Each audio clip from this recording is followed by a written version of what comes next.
Indeed. But I think we're starting off with a race tonight, though. Is that right? yeah, they're gonna do a quick any% race. I'm gonna be looking to see if anybody could get a sub 5 to start it off here. Probably not gonna be going for any crazy difficult strategies, but we'll see. We'll see what they go for. Yeah. There's this. I mean, at this point, the record has kind of has increased step by step, like frame rule by frame rule, so incrementally that it's like there's such this wide array of strategies you can shoot for, and you can just kind of like pluck out certain strategies if you want to just make it a little bit safer while still going for that sub 5. Yeah, we're at a very unique point in this game's history because there's so many more options, so many more ways, paths to either a good time or to the world record that you didn't really have in the past. Because before, you would just have to play everything perfectly to get a chance to barely beat the record, and now you have a lot of options that you could take, a lot of routes. For sure. Maybe we should talk a little bit about frame rules before the race starts, because that's going to have such a big impact. Is that something you want to go over? I think you're the man with the frame rule explanation Okay. with the bus and everything. Happy to do it. So, if you guys. So, this game works in terms of frame rules. The way that works is the game loads a new level every 21 frames, starting from power on. So, the way that Darbian likes to make this analogy is that imagine kind of a bus schedule, right? Where one bus will leave 21 frames later than another bus. If you miss a bus by a single frame, that bus is already gone. So you're going to need to wait for the next bus in order to proceed to the next level. So say you finish 1-1, one frame before the frame rule ends, then you are going to kind of proceed to that next level at that 21 frame interval. So if you finish 1 frame early, the game will kind of pause for 1 frame, and then you'll go to the next level right on that frame. If you finish that level 10 frames early, then you'll still need to wait that same 10 frames. So it's like there are these increments in which you can finish levels, so that if you have a small improvement, if you beat the level just a little bit faster than ideal, then you won't save any time. And if you beat the level just a bit slower than ideal, then you will lose an entire frame rule of 21 frames. So it's a very, very unique game in that way. And I think the bus schedule really kind of is the best analogy for that. Meanwhile, we're about to start this race, I think. It's also worth noting, just real quick, that 21 frames is equivalent to about 0.35 seconds, and Yeah. that applies for every level up until 8-4. So you're never going to be seeing them gain or lose. Well, you technically can, but you're going to be seeing them lose or gain time in increments of 0.35 seconds throughout the game. Yeah. So, Whereas 8-4 is different just because when they finish, the timing of this game ends as soon as you hit that axe on the final Bowser. Yeah. That's the only difference. no new level that needs to load once the game's over. Indeed. Look at the Discord chat, everyone has readied up.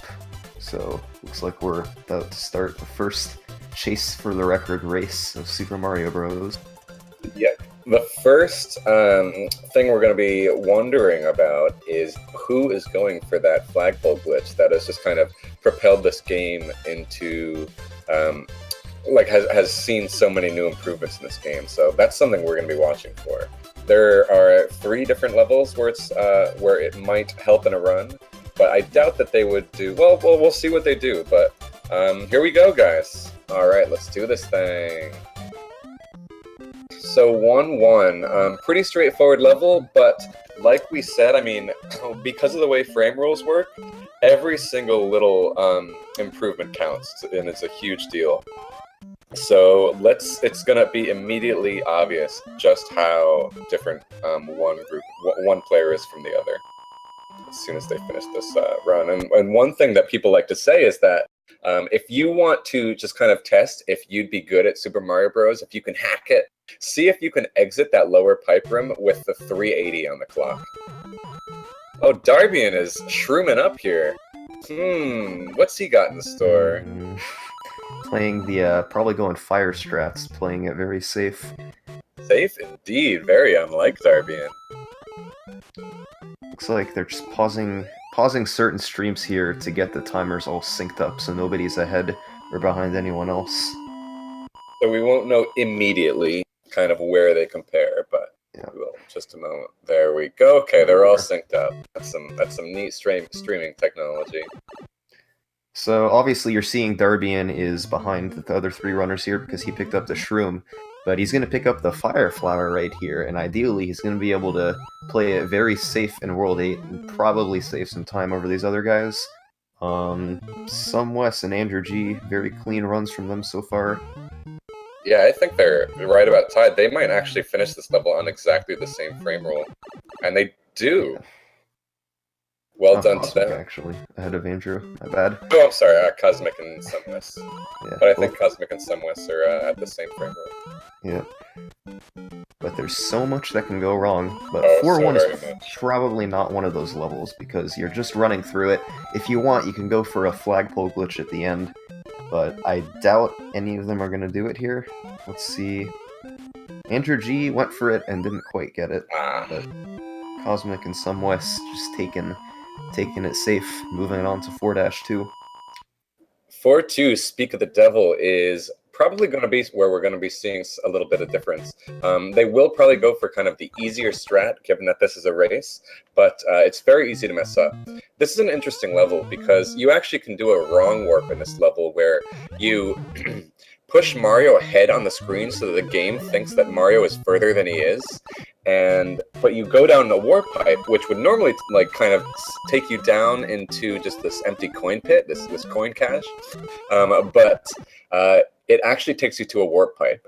So Cosmic D was able to execute that very, very well. Meanwhile, Sunwest, I think, just kind of got stuck on the pipe. You have to enter that pipe in a very specific way, and Sunwest just stopped a little too early, so he had to adjust to make up for that.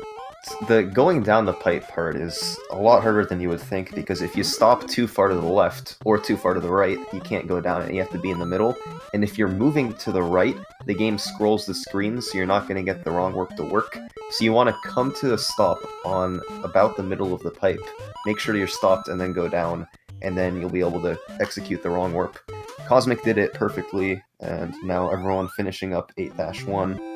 Looks like Andrew G, Cosmic, and Sunwest, it's been very good for them so far. 8-1, Cosmic got the frame rule. And to 8-2 we go, and we're probably going to be seeing, I'm assuming if someone gets the bullet bill shot, they're going to go for it here. Which, bullet bill glitch, one of the most famous tricks in this game. It's similar to the flagpole glitch. Bullet bill shoots at the bottom of the screen, it goes towards the flagpole, players bounce off of it, and they clip into the bottom of the flagpole. Looks like Andrew G is gonna... Oh, nope, he didn't. So tempting. When you see that bullet bill shot, you just... How could he have said no to that? But it looks like he just finished up the level normally. Death for Darbian, though. He got caught with the Koopa at the end, couldn't get past it, fell down the pit. All that fire for nothing. Yeah, it was a waste. It's too bad. But we got a really tight three-way race right here between Andrew, Cosmic, and Sunwest. The small strats are going really strong right here. Yeah, 8-3 can be a bit dangerous if you don't know what frame rule you're on, but they all had no difficulty with it. And they're going into 8-4 on just about the same time as each other. 8-4, a very, very difficult level. The first screen isn't so bad, is quite easy, but every single other screen, there are 5 total, has something unique about it, which makes it extremely challenging. The second, for example, you're going to see here is there's a 1-frame jump followed by a wall jump. Who can get it? Cosmic gets it. West gets it. Andrew, unfortunately, does not get it, so he loses a second or two just from that.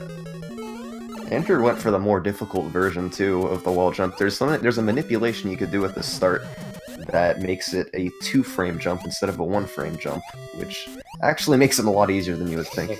But Andrew G, unfortunately, missing the 1-frame version of it. Cosmic and Wes are both running at Bowser. Ooh, through the Oh! axes. Oh! Cosmic, they both make the daring jump. It winds out good for Cosmic, not so good for some Wes. If only it was the other way around, Wes would be our champion. But it did not work out that way. Cosmic did finishing up with an amazing run, sub 5, 458. That's incredible. He beat probably about 98% of people who play this game with that one race. That was pretty crazy. And Wes would have had a sub 5 as well if not for that axe throw. Yeah, I think Wes was on pace for a 459 there. You have a PB in this game, don't you, Blucky? It's nothing we should speak of. Technically, you can say of a PB of I think 505. That's not bad. It's alright. That's something. I'll take it. You just think about it. It's only 9 seconds away from the world record. If you say that in any game, it sounds really impressive. Yeah, very true. I think Andrew might be frozen, or maybe his stream is just lagging, but I'm guessing that all three have finished at this point. Really, really solid race. I cannot believe that Cosmic got a 458, and Sumwest was just 1 second behind him at most. If not for that, bad luck would have finished it with a sub 5. Really solid race. Yep, and if Andrew G finished out his run, I think he was going to get 503 maybe, so great stuff from all these guys. Even though there were a couple of unfortunate deaths in there, that's okay. You're going to be seeing quite a bit of different strats as we head into the chase for the record portion, where all of our entrants are going to just be, it's not going to be a race so much as, I mean, they're all kind of racing for the record, but they're not starting, this isn't starting over and over so that they have the same exact timing as one another. It's going to be, they're just kind of doing world record runs on their own time, resetting the game as they see fit. But otherwise, we're just going to be watching them closely. And as soon as it looks like anyone's kind of on pace, we're going to be focusing on that particular player and kind of commentating on what exactly they're doing. But in the meantime, we will be giving you the full deets on every single level, what you need to know, kind of where this game is right now, and kind of what exactly can be improved on this run. Because, I mean, as we've mentioned, people have been playing this game for such a long time. Andrew himself has been playing this for, I don't know, at least a decade. And yeah, this game has a long, long history. It's such a fun one. Yeah,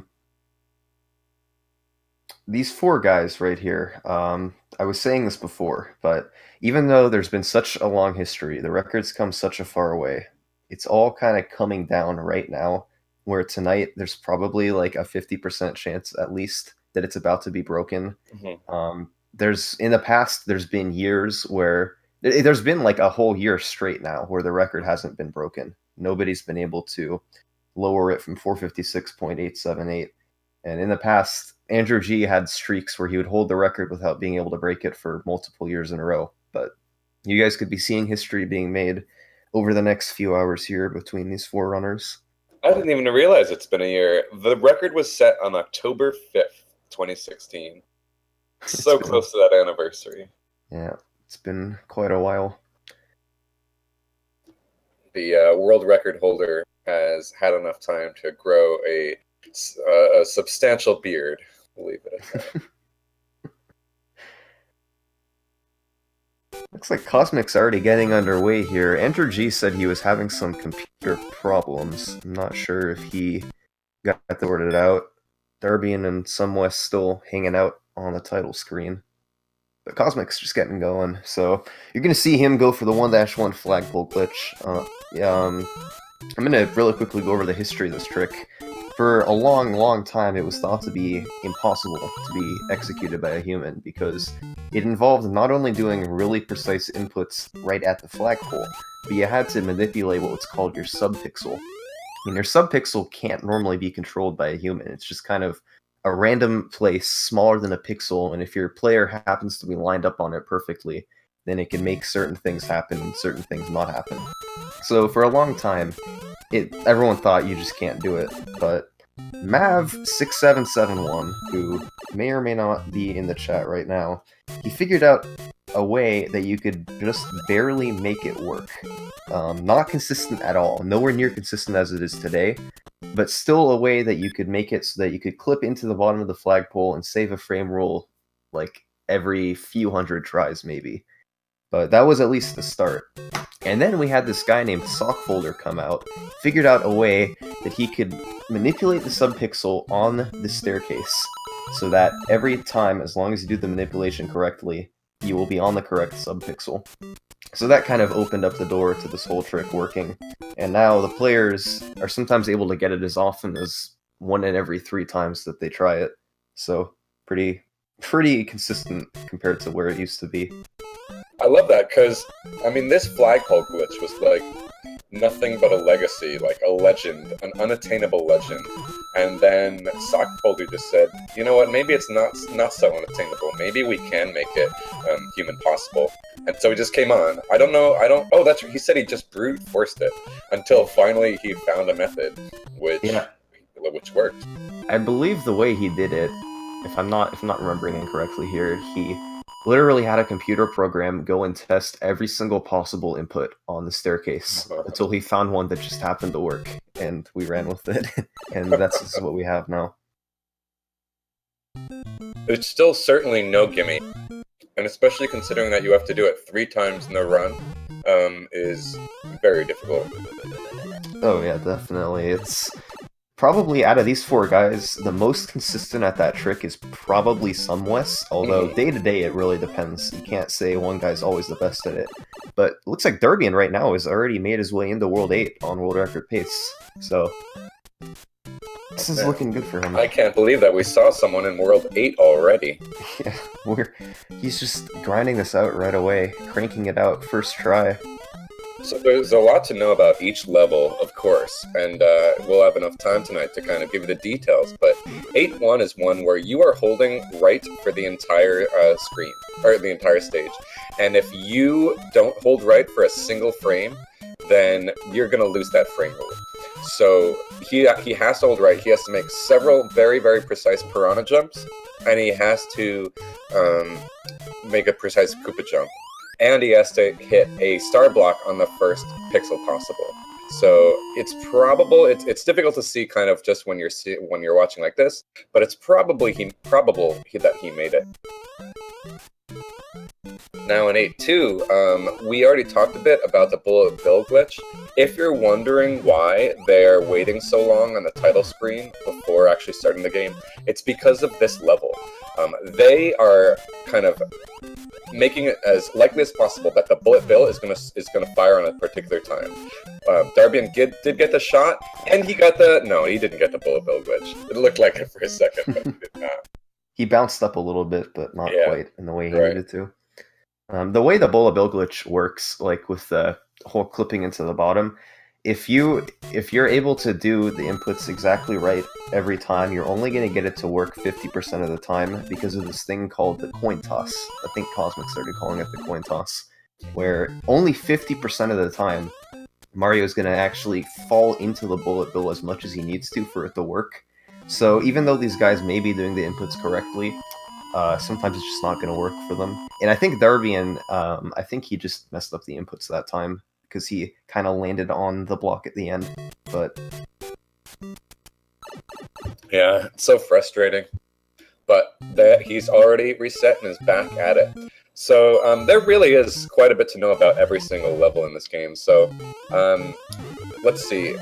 Wes is on 4-2 right now. Did he get it? Okay, so he got the wrong warp. It looked like he went further along than I would have expected, so I don't know if he's on the ideal frame rule right now, but yeah, he's in world... Oh, he is? Okay, awesome. Wow. I could tell by the timer.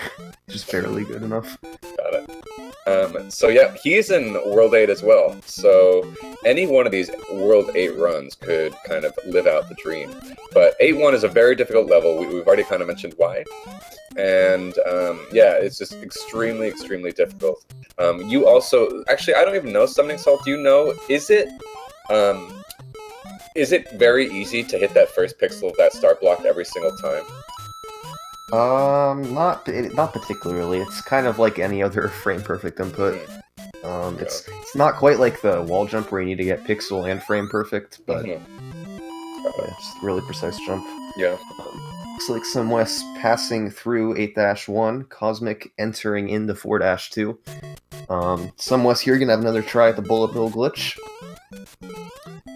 Yep, and it's definitely, I mean, I guess it's a pretty easy level overall, but the variance in it comes from this particular piranha plant in the middle. You kind of see how they have to jump across a chasm and then slow down just a little bit in order to jump over that piranha plant. If not for that one piranha plant, it would be a lot easier to just kind of, oh, he didn't get it.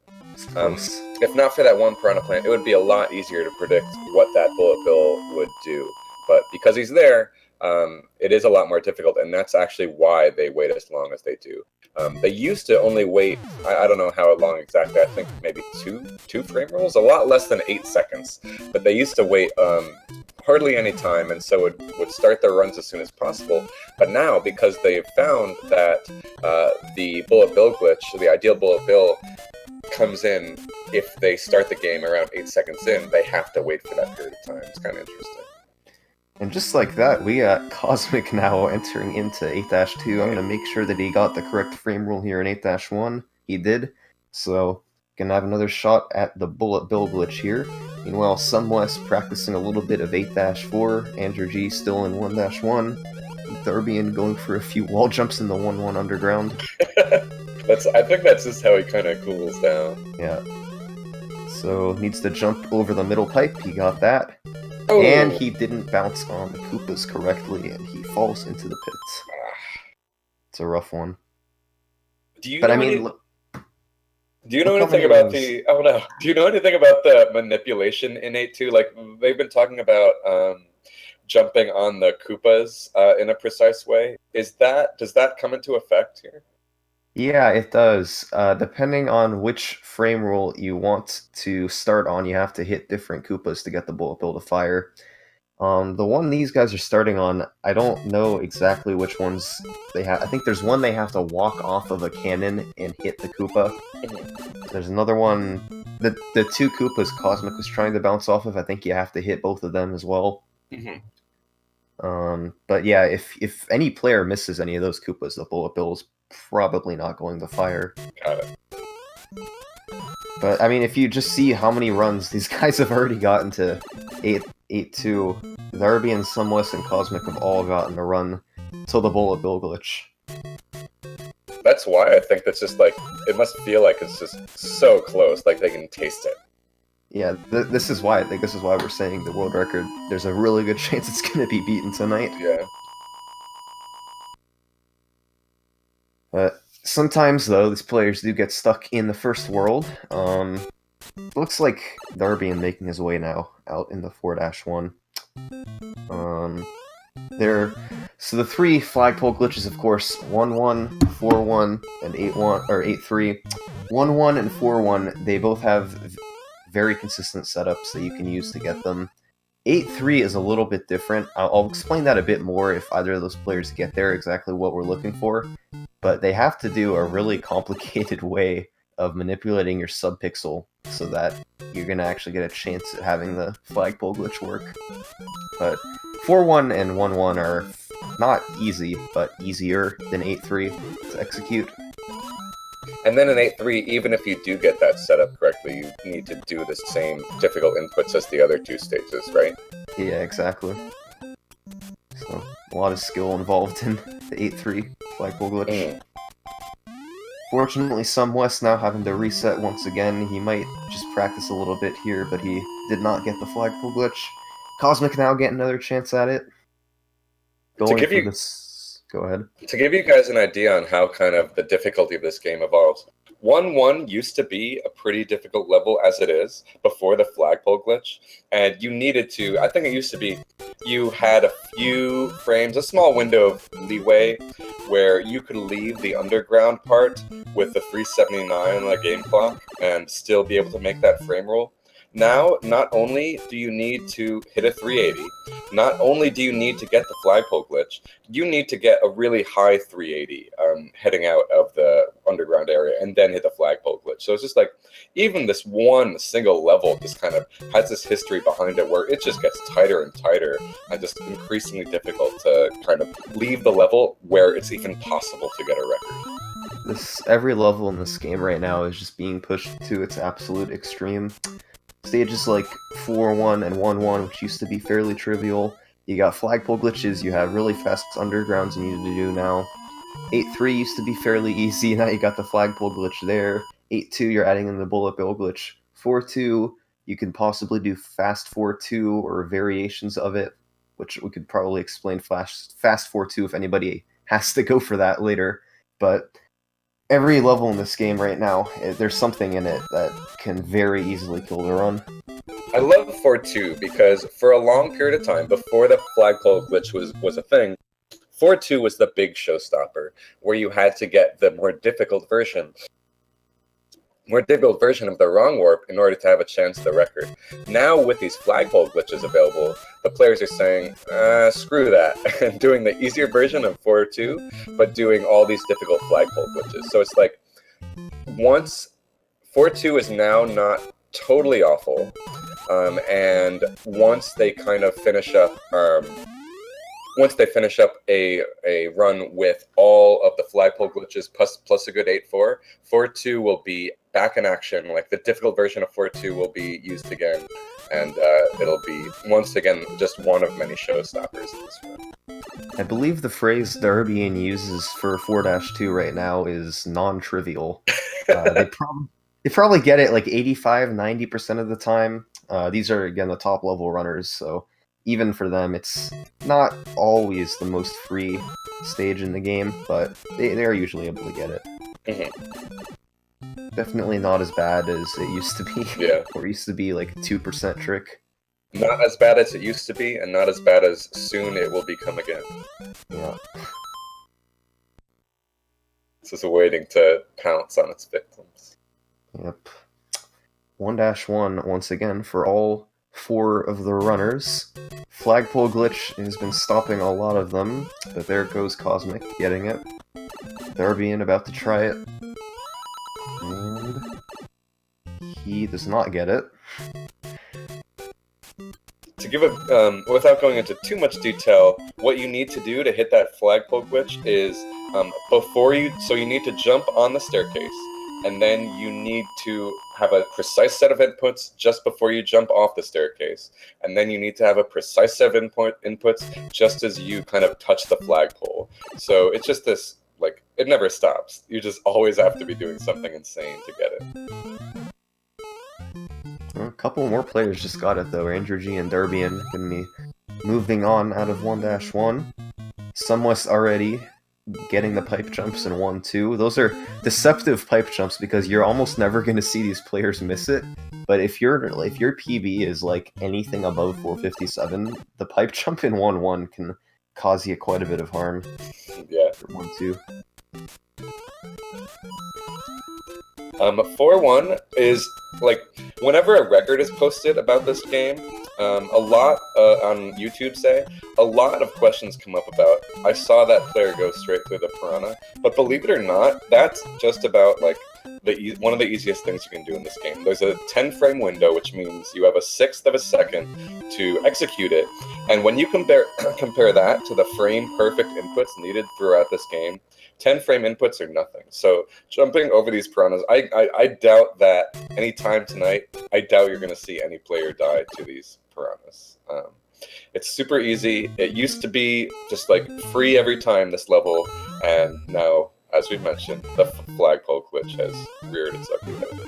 I think anybody watching the stream right now, they could put in just a little bit of practice, and they will be able to get 340 on the timer exiting 4-1 every time they do it. All right, Wes is tackling World 8. Here we go. He is, I think, exactly tied with the record right now.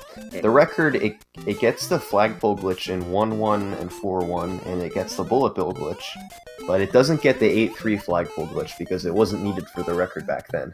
And what these guys are doing now is if they get past 8-2, they get the bullet bill glitch, and they enter 8-3, they're going to try to get the setup for the flagpole glitch. And if they get that, then they're going to go and try to save the frame roll with the flagpole glitch. And if they don't get the setup, then they're just going to play through it and try to get a better 8-4 than the record. 8-4, I think compared to the task, I was just looking at this beforehand. I think 8-4 saves, let's see, about 3/4 of a second, I think, over the world record. So, and it's just like we said before, unlike every other level, every frame you can save in that level counts. So it's certainly possible to kind of just go into 8-4 and just execute a little better, and just improve upon that and snag the record while doing every single level before 8-4 exactly the same as the record. Yeah, there's some crazy things that you can do also in 8-4 if you really want to go for like an IL, individual level type of 8-4 where it's like the best one ever done. Stuff like a fast acceleration, which involves you tapping left at the start for one frame and then doing a small backwards jump, keeping the momentum going backwards and then going forwards, because that'll accelerate you a tiny bit faster, and you could save a few frames if you do it correctly, but that's really hard to do.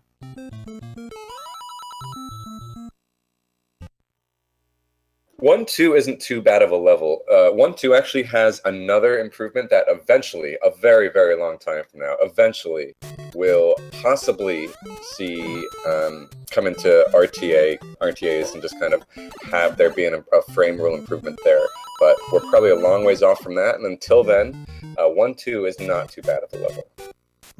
Yeah, the only guy who's ever been able to save a frame roll in 1-2 is Andrew G, 1990.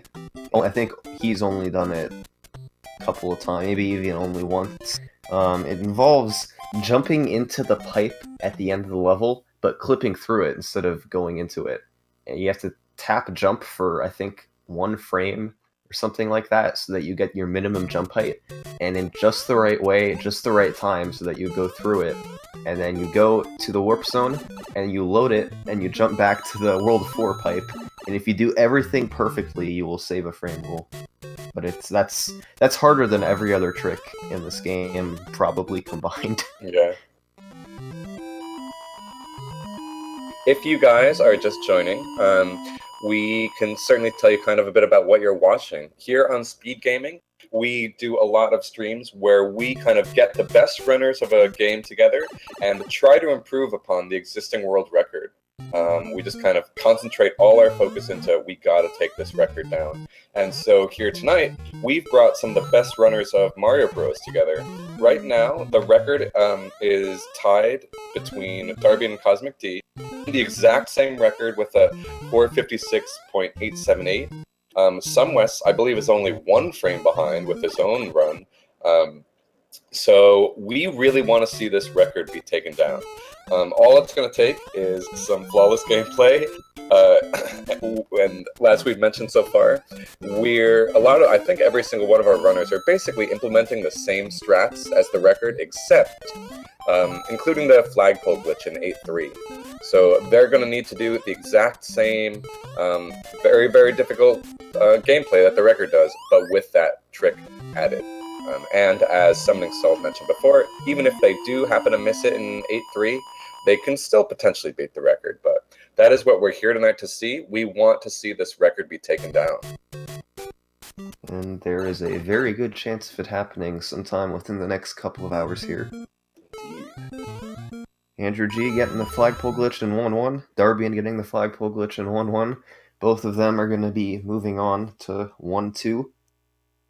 Like you said before, 1-2, not too difficult of a stage here. For new runners of the game, it trips people up a lot because there's a couple of jumps that you might not be used to. Like, look at Andrew's screen right here. That jump's not too hard, but this jump right before that 1 Koopa and those 2 Goombas, you have to do a very small jump so that you jump over the Koopa, but you don't hit the Goomba. And then, of course, there was that pipe jump that Andrew just did. You don't have very many frames to make that work. And if you get all of that, then you'll exit the stage with a 346 on the timer, which is what you're looking for a world record paced run. Fortunately, if you remember what we said about frame rules and bus schedules before, where on some levels on all levels basically you have a certain number of frames. Sometimes it's 0, sometimes it's 20, where you have a bit of room for error before you lose any time whatsoever in your run. Fortunately, I forget the exact number, but 1-2 has several frames of error where you can accidentally make mistakes, and even though you only have a few frames of error, if you do, as long as you hit that frame rule, you're still tied with the record. So you have a bit of room for error in 1-2, though not too much. Yeah, there's a few places where you can tap left and you still won't end up losing any time because of the frame rule system. Mm-hmm. And from what I know, Darbian kind of abuses that a lot in his playthroughs of 1-2. I don't think Andrew G ever presses left. Yeah, I don't think Cosmic does either. And from what I remember from Andrew G saying that, it's just because he felt like it wasn't fast or something when he used to do runs of this game, before they really entirely understood everything about it, maybe. So he's just always naturally played through it without slowing down at all. Because Andrew G has been running this game a lot longer than any of these other 3 runners. Darbian, I think, started any percent maybe 3.5 years ago, 3 years ago, something like that. Cosmic, I want to say he started 4.5 years ago, I'm going to say. And Some West is probably the newest runner. He started maybe a year and a half ago. That's going off the top of my head, so I might not be right about that. But Some West definitely the newest guy here, but he has obviously shown that he has the capability to get the record. He's had some unbelievable close calls. He's had runs die at Bowser at the end of the game, where he would have gotten record if Bowser didn't kill him. That was so tragic. Yeah, that just happened a couple of days ago, where Bowser got him. I keep accidentally pausing my stream. Once we do make it into World 8, usually that's when these runners really just kind of say, okay, you know what, maybe I actually have something going here, and really start to focus. And like, if they have stream chats open, oftentimes they'll close it and just totally focus, because that's when serious time begins. That's when the heart rate starts to go up. Mm-hmm. Darbian is sort of known for pioneering the heart rate monitor on speedrunning streams, where he just has a heart rate monitor attached to him whenever he plays Super Mario Bros. And whenever he's on an intense run, it will spike up to 160 if he ends up getting a record, or 130 something if he gets the bullet bill glitch. And when he's just right now, like in 1-2, it'll maybe be 70 or 80, something like that. Whenever his dragster is picking up speed, his heart rate is also known to go up. So surprisingly enough, there are really only, I love that there are only certain frame rules that are expected to be beatable in human time right now. And there's kind of this like wait list of frame rules. Right now, as we mentioned, they're looking to do all 3 flagpole glitches, plus get a really good 8-4. And that's the strats that they're using now. After that, they'll implement 4-2, fast 4-2, which itself, as we've said, is ridiculously difficult. That's going to take another who knows how long to do. And then after that, I mean, I don't know what sane individual would do this, but they would also put in the 1-2 task improvement, which has now been done by Andrew G a total of 1 time ever. So there are improvements possible. I feel like I don't think anybody's going to go for runs with the 1-2 clip unless a more consistent method is found. Because I just don't think it would be worth it, because 99.999% of your runs would not make it out of World 1. Right. It's just probably too much for anybody to handle, even though these guys all have a ridiculous amount of patience, because you gotta have some patience to be a speedrunner. But that's too much for anybody to handle. But anyway, we got 2 runners in World 8 right here, Cosmic and Darbian, both making it through 8-1. Definitely not a trivial level. Yeah, they can't can't slow down, gotta hit the pipe jumps. They're both going well. Darbian hits the pipe jump once again. Cosmic lands on the flagpole, and depending on his positioning on the flagpole, that actually determines whether or not he ends up saving or losing the frame rule. And he ended up getting it. Darbian taking a death at the very end. But Cosmic is going to have his second try at the bullet bill glitch here. Yeah. Darbian wound up missing one of the more difficult Koopa jumps at the very end, and so just kind of gave up on the record attempt. This 8-2 attempt is looking really good by Cosmic. He got all the Koopa jumps, and there is the bullet bill shot. And didn't quite get it. He might have gotten coin tossed it. The inputs looked good to me. I'm not an expert on the bullet bill glitch like these guys are, but he might have just gotten unlucky there. But we'll just say he got unlucky to save face a little bit. Yeah, it had to have been. It's Cosmic. What else could have been? Cosmic doesn't mess up inputs. So 8-3. Hammer Bros. Since you're always going in on a known frame rule, you always know what the Hammer Bros are going to be doing, which is really, really convenient. Because if you had to deal with Hammer Bro randomness every single run, it would just be the biggest source of RNG in the run by far, and it would be such a nightmare. But fortunately, they know. Cosmic got those fireworks. This is not on record pace anymore, but he may show off a solid 8-4. Yeah, Cosmic is actually the world record holder for 8-4 timing from start to finish of the level, utilizing a lot of tricks that are just too difficult to go for in real time, and showing off a little fancy version of the pipe jump there. Somewhat's gonna have a shot at the 4-1 flagpole glitch here. He is known for being unbelievably consistent with the flagpole glitch. And that's why. I'm so glad that the water made an appearance in this run. You know, it's just like, you need to have that last element. You need to have that water area, or else you miss out on such an important part of the game. Most people hate water levels, but the water section in 8-4 is one of the more intense parts of the run, because if you're a tiny bit too high, you're going to get flamed, because flames exist underwater, and if you're a tiny bit too low, you're going to run into the ground and you're going to get pushed back. There's a lot of subtleties to it that are, like, if you just watch with the naked eye and not really kind of knowing what to look for, the runner may just like graze the ground for just a moment, and it looks like they executed perfectly, but that's a handful of frames lost. So it's very difficult to kind of see that slowdown from the water areas, but it happens. Indeed it does. Intro G's stream is a little bit frozen right here. I'm not quite sure what's going on. He's probably having a few issues with either his computer or his internet, something, one of those two. But still got 3 runners here going at it. Darbian getting the flagpole glitch, West getting the flagpole glitch. I think both of them, Darbian saved the frame rule that he needed to, and I think West did as well. So both the runners in good shape here. Actually, Darbian might not have. He might have. I'm not sure. We'll see. We'll see in 4-1 or 4-2. If he goes for the faster version of 4-2, we'll know that he needed to save a frame rule. Yeah.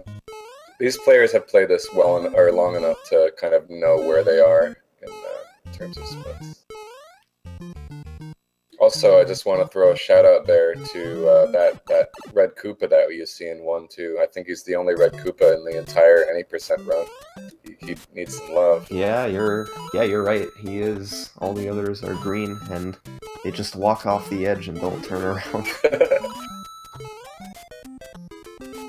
Yeah, I've never even thought about that tool. Like you mentioned it, they're all green. I'm so glad he's there. We'd be missing out. Yeah. Just like the water area. Exactly. Fortunately, Darbian missed the flagpole glitch, West missed the flagpole glitch, Andrew G still waiting on that 4-1 to start. Cosmic working on 1-1. Yeah, because for real, just like if you wanted to see how difficult this game is, it doesn't look that difficult, a lot of the levels. But just try doing a perfect 1-1 without like ignoring flagpole glitch, and you can kind of see how difficult these inputs are. And even just kind of getting that 380 out of that underground area. It's so difficult. This game is, you could say it's easy to learn, but hard to master. It's, of all games, it's a 5-minute run, 6-minute run if you're new to the game. It's, of all speedruns to learn, it's probably one of the more basic ones. You're running and jumping at the right time, but once you start going for crazy stuff like these guys are, there's not too many runs that are harder than Super Mario Bros. At a high level. Yeah, agreed. If you did pick up the game, what a lot of people suggest is actually to start off with Fire Mario strats. Right now, as we've mentioned, the record is 456, and the runners say that if you just want to kind of aim for about a 5-minute, 5-second time, that's about. I mean, Fire Mario can get you there. So, and it makes the game a lot easier, especially in 8-1, where you need to be jumping over these piranhas. Makes it a lot easier. But if you're going for high level strats, as these guys are, you cannot afford that time loss of collecting the mushroom and fire flower to get that power. Also, I should add, Darbian and Cosmic both have a tutorial of this game if you want to learn it. Darbian's is probably the one that's a bit more in-depth and more modern. It's something like 2 hours long. Cosmic's he made 4 years ago, and it was kind of just him doing it on a whim on his stream. It's like 20 minutes long, but that's how I learned the game. I learned it from Cosmic's tutorial. How long ago was that you learned it? I learned like 3 years and a few months ago, probably originally. Oh, I had no idea. Kind of done it off and on. Yeah, I learned it before even some West that run the game. I guess you did too, didn't you? Maybe just barely. I started learning it basically specifically so I could commentate last January, like the January before this last January. Okay. So a couple years ago, and I went with Darbian's 2-hour one. I was lucky to have that. That's probably the smarter choice. But yeah, back in the day, Andrew used to be the only guy that you could really watch for doing Mario 1 speedruns. He used to do 457 attempts. He'd have to reset in 4-2 all the time, but it was worth it because anytime you got past 4-2, it was just the most interesting, most exciting stuff you could find on Twitch. Yeah, absolutely. We got a few resets going on right now. Meanwhile, Darbian in 4-1. Let's see if he gets that flagpole glitch. Again, it's a very precise set of inputs at the end. And again, thank you to Sockfolder for finding this very high in demand kind of legacy strat. He's gonna get it. Oh, he does get it. So Darbian's gonna continue on at the 4-2 here. The thing, Darbian likes to do this, even if he messes up the 1-1 flagpole glitch, he sometimes continues and plays through 4-2, so you can try to save a frame rule in 4-2 to continue the run. Oh. It's hard to tell because there's no splits on the screen, we just have to go off the timer. I can't tell.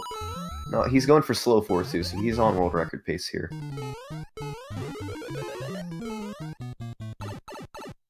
And he got it. So, wrong warp executed. We are headed off to World 8 for Darbian. 8-1 is all about those piranha plant jumps. They look so trivial, but they are so non-trivial. Again, is to steal from Darbian. Very non-trivial. Because each one, you can clear. They're the same height as the piranhas in 4-1, but each one has an interesting reason why you can't just kind of jump over them.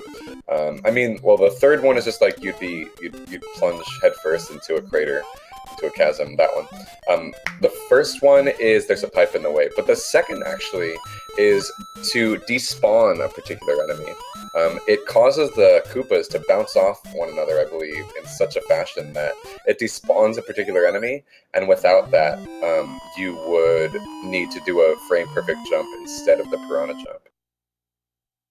Darbian made it, got everything he needed to get there. Going to get another shot at the bullet bill glitch now. Needs to stomp the correct Koopas, including this one right here, which he got, no problem. And that one, which he got no problem, makes the jump over the middle pipe, stomps the next two Koopas, and that is the bullet bill that he's going to need to land on. And he doesn't quite get it. I don't think we've seen one yet tonight, have we? No bullet bill glitches yet. Alas. We'll just, again, I mean, it's got to be luck. Every single time, it's just bad luck. No coin tosses ever. But he will be continuing. I guess in order to get the record, he needs to not die.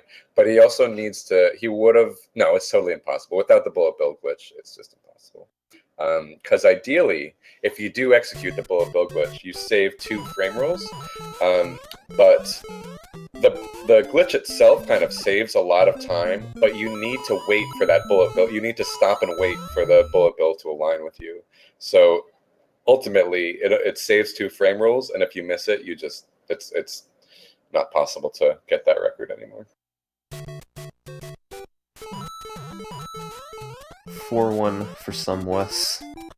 He's had a bit of a rough start in 4-2. He's been giving him some troubles from what I saw. Sumwes normally so consistent with the flagpole glitches, and he has been, but some other things have been tripping him up today, unfortunately, but that's why we have 2 hours left to do these runs. Indeed. Ooh, Andrew G made it into 4-2. I didn't even notice. Working his way along really slowly through the game. That jump he's in the middle of right now looks promising. I think that's a world record pace jump. He's going to get those coins and then play the rest of the game and then get Bowser. There we go. All right, just as it predicted. Let's see, is he on record pace? He might be a frame roll behind it looked like. But that's okay. He can go for the magic 8-2 shot that he can't get unless he's on the right frame roll, and then 8-3 flagpole glitch, and he's in business. What is this magic 8-2 shot? Well, you can just get lucky and have the bullet bill fire even if you're not on the correct frame roll. Oh, okay. I thought there's one even faster, because I know that TAS actually saves a frame roll over what real-time players do. But I think that's just a combination of a bunch of different things, from backwards acceleration at the start of the stage to a bullet bill spawn that's just not really realistically reproducible. Yeah, the way the TAS does that is it's the 3 components that you said: the faster bullet bill shot, getting over the pipe faster, and the fast acceleration. Fast acceleration is the part that humans can't really do. It's essentially impossible. We can get over the pipe in the middle faster, though. It's possible to do a really fast wall or pipe jump off of it and just sort of fly past it. And you can get a super fast bullet bill shot if you know the right frame roll, but unfortunately, the getting the extra frame roll in the TAS is frame perfect, so not gonna really be possible for humans. Yeah. 8-1 here for Cosmic. I didn't see if he was on the right pace, but I'm assuming he is. That's probably why he's continuing. It's pretty impressive how often they're making it into 8-1. That layout change. Sorry if that scared anyone that came out of nowhere, but this is Cosmic killing it right now. Look at him flying through the stage, collecting the coins. Gets the Koopa jump. And he got the frame roll. I can tell from where he was on the flagpole. So, moving into 8-2 on world record pace. That 8-1 judges thing used to, I think before, I just had the article up. Oh, Muhahahas. Before Muhahahas figured out how to, or how exactly to know that you got that 8-1 frame roll. It used to be kind of a shot in the dark, I think. It used to be or put down to luck anyway. Ah, man. Yeah, no bullet bill glitch. It looks like coin toss to me. I don't know about you, but yeah, for sure.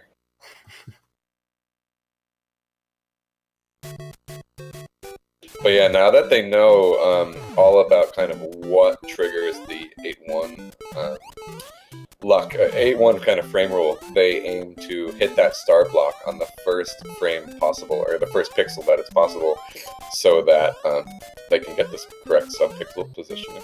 It's pretty interesting the way it works out. Yeah, it shouldn't. There's no reason that it should be that complicated, but it is. Yeah. Why not? In 8-3, it's kind of interesting. At the end of 8-3, it looks like they're always making mistakes because they'll brush up against a block in some way, but that's actually to prevent the fireworks. If you end any level on a 1, 3, or 6, it causes those fireworks to spawn. And I think 1 firework is about even, and then 3 or 6 loses you time. Yeah. So you never want those fireworks. Fireworks are not good. A celebration of wasting time, as TJP said. But other 3 runners here, all in World 1, unfortunately. Cosmic just a little bit off the world record pace due to the bullet bill glitch. He just smashed both of our PBs right there, though. Yeah. So. I'll just replay this back on my stream later. Yeah. I'm just jealous. Yeah, sub 5 is quite impressive, needless to say. I actually picked up this game for a 12-hour challenge a year-ish ago, I think, hoping to possibly get a sub 5 within that time frame, and I was just nowhere close. I didn't finish a single run. This game's hard. This game's difficult. This game's very challenging. Well, you did it on emulator also, right? Yeah. Oh, that's why, obviously.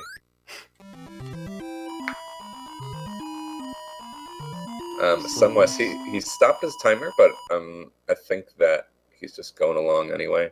No, he didn't get the oh, really? Okay. Yeah, went to the bottom.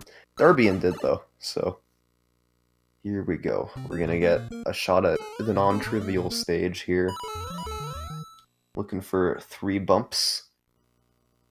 And he's going for fast 4 too, so he missed a frame roll somewhere, probably in 1-1. Going for fast 4-2, and he stopped about a frame too early. The reason why fast 4-2 is so hard is because you want to get pushed over as far as you can in those 2 bumps. You start at pixel 112 from the left of the screen. You need to get to pixel 132, so you need to move 130. You need to move 20 pixels to the right, and you can move 10 pixels from each bump, up to 10 pixels. Usually it's more like 8 or 9. But if you get really lucky, you can get 10 from each bump. And then if you stop on the first pixel of the pipe and go down it, you will save a frame roll because you get there without doing an extra bump. Yeah, there's just no room for error, so whereas the kind of 3 bump strat is a lot easier, there's just no room for error with that 2 bump strat. So that's really just kind of a last ditch thing. And is the reason why they're not going for it tonight and instead opting to go to try and save time over the record with the 8-3 flagpole glitch instead.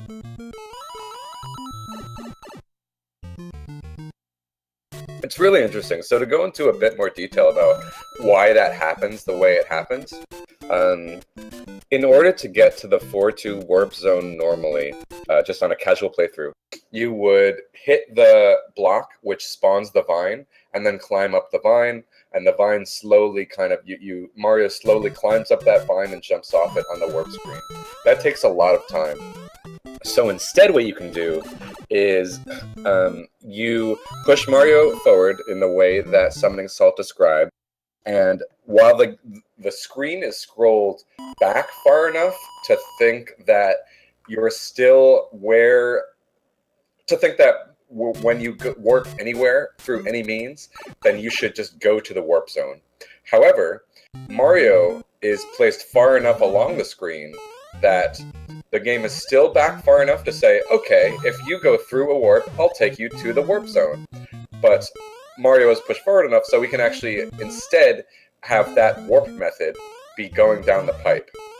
So the screen is scrolled back, but Mario goes down the pipe instead of climbing up the vine, and it just takes him where the vine should take him anyway.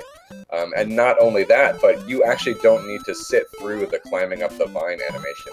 He just kind of appears up next to the next to where the vine would appear, saving further time there.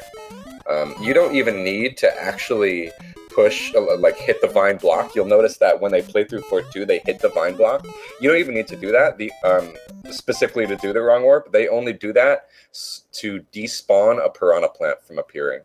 I absolutely love that trick, and it's the same thing that happens in 8-4 when they kind of go further along in the third screen. They kind of walk further than they need to, and then go in reverse and go down a pipe. That's to trigger that same kind of idea of the wrong warp. I love that that's possible in the game.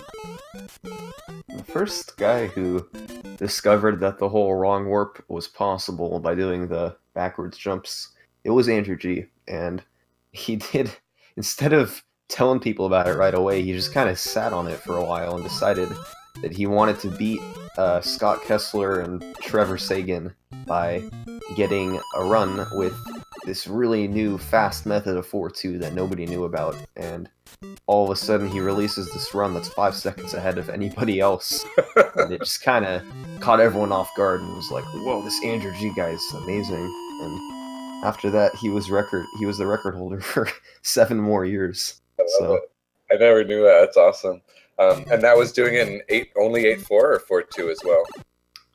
I think he did it in 8-4 also, because they used to be complying by Twin Galaxy rules, which didn't allow glitches, and the 8-4 wrong warp was known, but nobody did it because Twin Galaxies said no.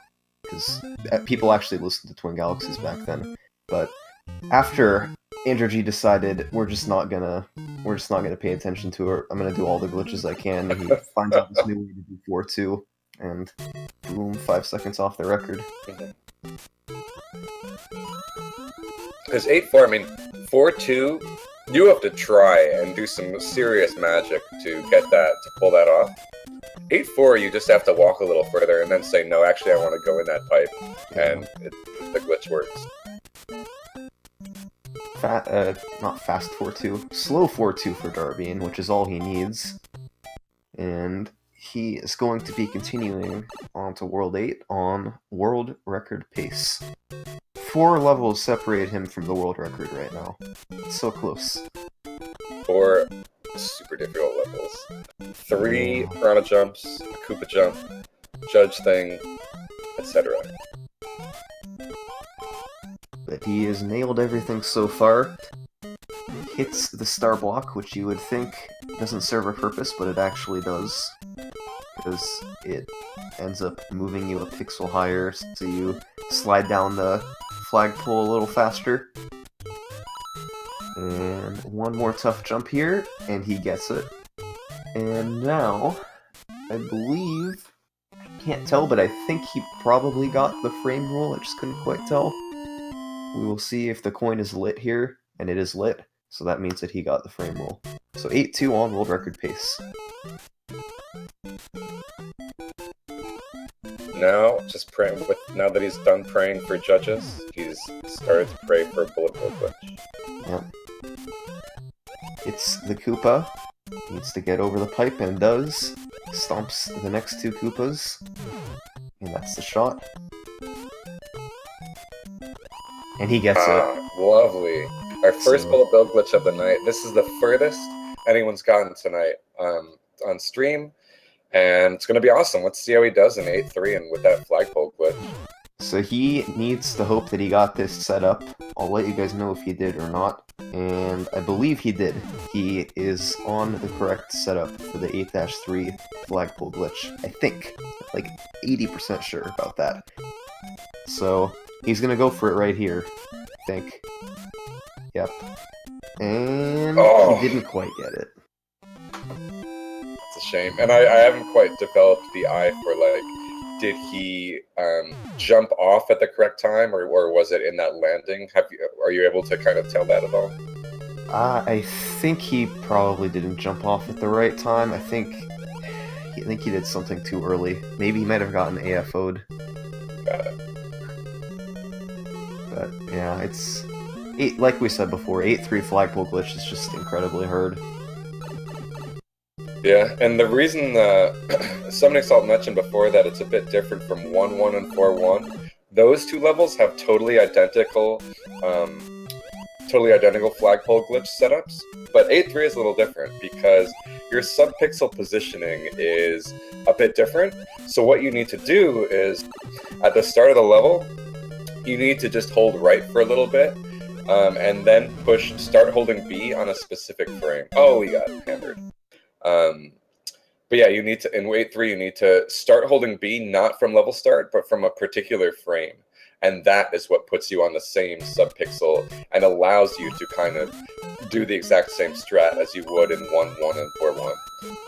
Otherwise, it's exactly the same, but it's just that initial subpixel setup that you need to make sure you get.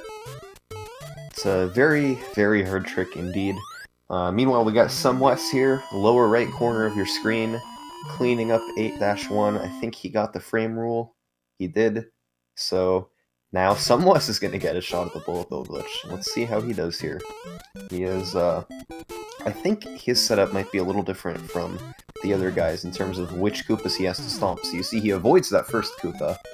Instead, plays through the rest of it normally, and probably is just going to... Oh no, a little too slow over the middle pipe. And that is the end of his run. Yeah, it's a little interesting. I think everybody here starts on the same exact frame rule, but Sumwes actually starts one frame rule earlier.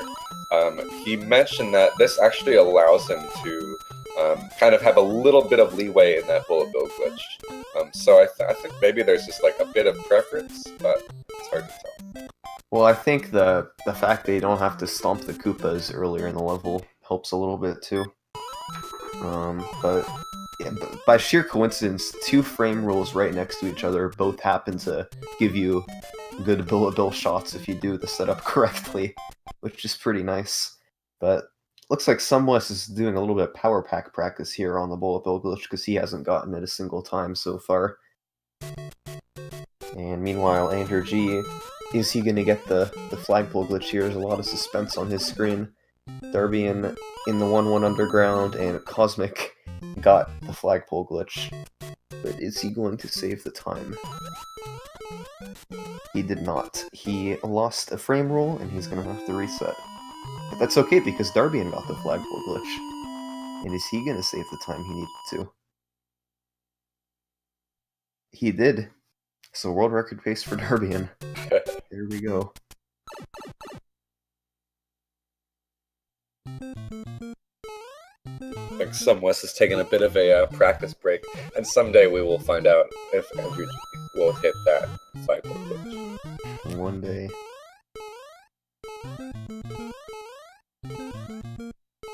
But Darbian making 1-2 look trivial, even though it's non-trivial. Gets... Oh no, why did I say that, man? That's terrible. So all the players once again in World 1, but I'm sure that will change very quickly here. Another thing you'll see kind of on YouTube comments is, why don't people jump at the bottom of the flagpole?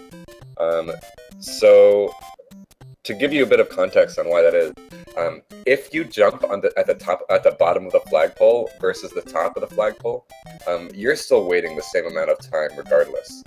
And somebody will correct me if I'm wrong, but if you hit the flagpole at the very top of its peak, then you jump off the flag with just a bit higher, and rather than kind of so you end up staying in the air for longer, and because of the way this game's acceleration works, you actually accelerate more quickly if you're facing backwards. That's how the task saves a bit of time in general, is by accelerating on each level by jumping backwards.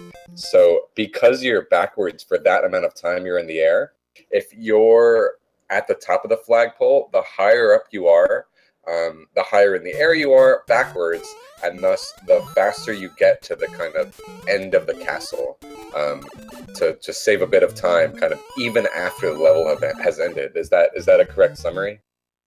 I think it also partially has to do with if you are low on the flagpole, you brush up against the block at the bottom of the flagpole, which kind of eats away some of your momentum. Mhm. I'm actually what you said might be true. Also, I'm not sure, but I know that the hitting the block is also part of it. Got it. But the point is, you want to hit the top of it unless you're going for flagpole glitch, which all these guys are. And Darbian just got it. The tasks actually, so you may wonder kind of why they don't do the flagpole glitch in 8.1 or 8.2 on these in these runs. 8.2, well, obviously because we have the bullet bill glitch, but 8.1, while the flagpole glitch would technically kind of save frames, it doesn't save enough time to save a full frame rule. So it's just not worth doing. Whereas the task, because of that backwards acceleration at the start of the level, between that backwards acceleration and the flagpole glitch, the task actually is able to save an extra frame rule over real-time runs. Yeah, there's a few stages like that where the task just does stuff that we cannot do. So we're probably never going to be able to exactly match it, but we're getting pretty close now. The only stages where the task has a faster time than the human, or than humans, not the humans. 8.2, 8.1, and 4.2. Those are the only stages where they're able to save a frame rule over what humans have been able to do. And I guess 8.4 as well, they've saved a few frames, but other than that, humans are getting very close to the theoretical limit for every trick that you can do in this game. Now that we can do flagpole glitch and the 1-2 clip, fast 4-2, all these tricks that people used to think that could not be done in real time. Yeah, the total difference, I believe, between the world record and the task is, I think, let's see, 3 frame rules that are human possible, 3 frame rules that are that have not been done with by a human and are only task possible, and then 3/4 of a second in 8.4. So that's 6 frame rules total plus another 3/4 of a second, I believe, is the difference. Yeah, that sounds about right to me. One of the ways the task run saves time in 8.4 is from this thing called backwards acceleration, where they hold left and right on the controller at the same time, and that means that in the underwater section they can accelerate way faster and just like kind of shoot way ahead, while humans have to start swimming and kind of get up to the right speed. Mm-hmm. But anyway, we got Sunwest now, rocking it in the 4-2 overworld, which means, of course, he's about to make it into World 8 and get a shot at the world record here. But 8.1, of course, standing in his way. First pipe jump coming up right here, and he gets it. Lands right before the plant would kill him, and gets it again. You only have a few pixels where you could stand without getting hit by that piranha plant. So, very precise jumping from Sunwest right there. Not a trick that most people can do very easily. Gets a third pipe jump off of that middle pipe, collects a few coins, jumps over the pits, and one more tough jump here, and he nails it. You want to land just in front of that last Koopa so that you don't stomp on it, but still are able to land behind the pipe. So now we see if he was able to get the correct frame roll or not, and he did. Nice, so he's looking pretty good right now. Yeah, gonna get another shot. The bullet bill glitch. We've only seen one so far tonight by Darbian, who unfortunately then did not execute the flagpole glitch. So let's see if Sunwest can do it. We want this. We want this. Is he gonna get the shot? He will. Ah, Barely missing. it's a hard trick. It is. It's a trick, too, that people sometimes accidentally get when they're just messing around with it for fun, and then when you're actually seriously trying to get it, it just never works.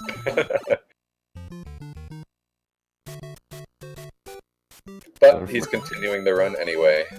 Never mind. The commentator's curse is real, man. Like, watch this. this. Darbian's about to get Flagpole glitch.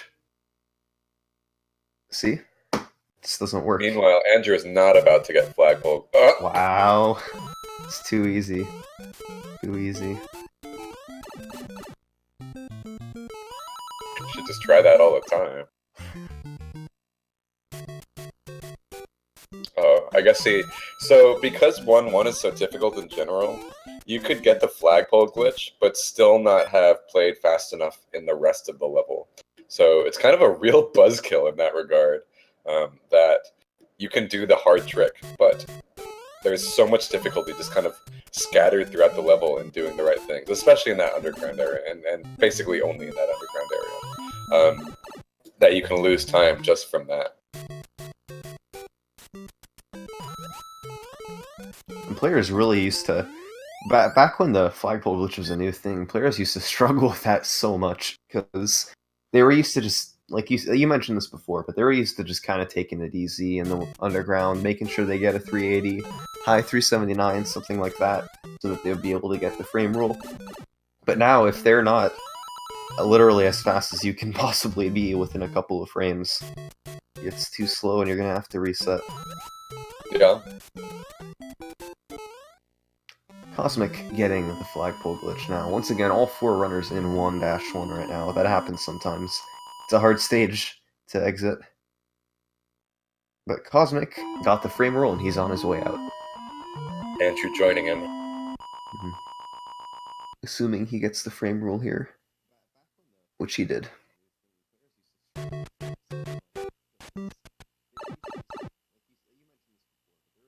An interesting thing about this game, when the players are jumping into some of the Goombas, the Goombas in 1-2, and especially some of the Hammer Bros in 8-3, you might see that they kind of collide directly with the particular enemy, but all that matters is that Mario is falling in his jump, and as long as Mario is falling in his jump, then he'll jump on that enemy.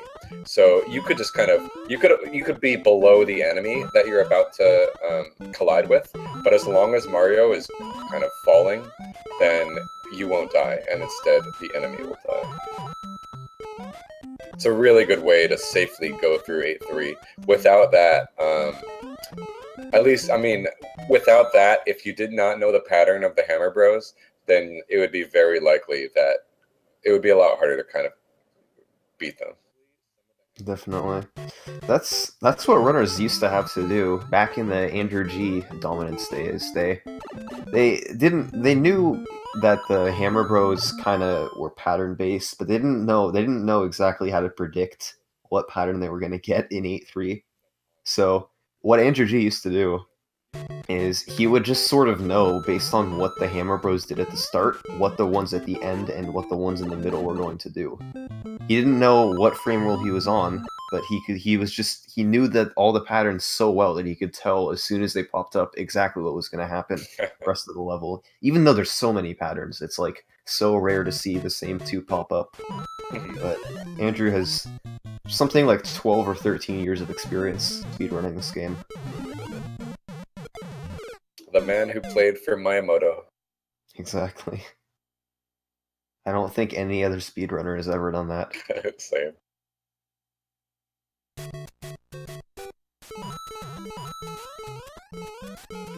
So when you mess up this underground area in 1-1, it's just kind of shameful, I guess. So what players like to do is they just like to just take a moment, gather their thoughts, and skip through blocks and wall jump up to the top of the level and stuff.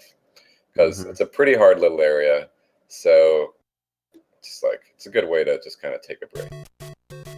Yeah, it's not exactly the hit detection, but the programmers of this game, they sort of left a few little bugs in there where if you collide on the right pixel with a wall, the game won't recognize that you're hitting a wall. They'll think that it's a floor you're standing on for 1 frame, so that 1 frame you can actually jump off of it, and that's how a wall jump works.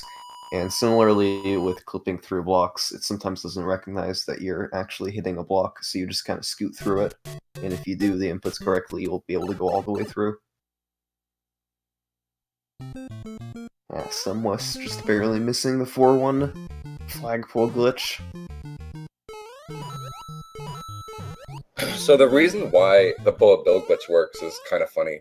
To give the full explanation, and listen close so that when you guys see it next time, you can keep an eye out for this. Forgetting the bullet bill glitch for a moment, when you finish a level normally, what happens is Mario jumps off the flagpole, kind of slowly saunters over to the small castle's door, and immediately his sprite is still walking, but his sprite becomes layered behind the castle and continues walking into an invisible block. So he's still walking, but he's just walking into this block that we can't see, and Mario also we cannot see. And it's the fact that he stops walking which actually triggers the end of the level. So theoretically, if you could instead touch the flagpole and have Mario stop in a way, like have Mario walk into a block that's not the block that's invisible, hidden behind that castle, then you could trigger the end of the level the same way. And that's exactly what the bullet bill glitch does. It kind of shoves Mario out of the left side of the flagpole instead of the right side. He walks into that block, and the level just immediately thinks, okay, Mario has hit the flagpole, and he has stopped moving anywhere because he's blocked by a block. So I guess I'll just end this level. And that's what happens with the bullet bill glitch. And that's why it's able to save time. But I especially love that every time you think that Mario enters a castle at the end of the level, he's actually just still walking and is just hidden behind that castle. It's great. Yeah, they just kind of use a little black background to try and fool you, but now you guys all know the truth. We just exposed the truth to 5,200 people. Miyamoto can't get away with that anymore now.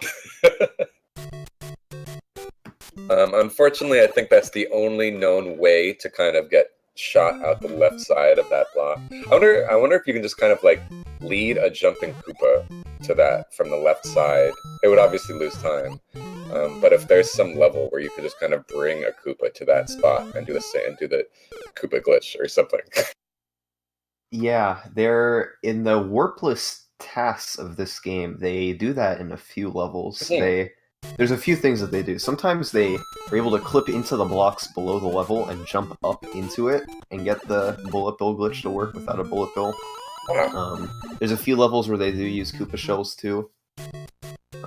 And also the PAL version of this game, you can do the bullet bill glitch whenever you do the flagpole glitch, you can make it a bullet bill glitch to make it save more time. Mm-hmm.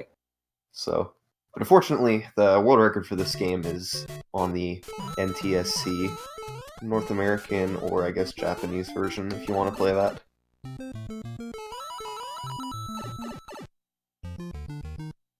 West currently... Oh, he did get the flagpole glitch. Awesome. So he's going to be headed into Fort 2. As he does head into Fort 2, if you guys have any questions about kind of the history of this game or any of the glitches, we're happy to do our best to field them.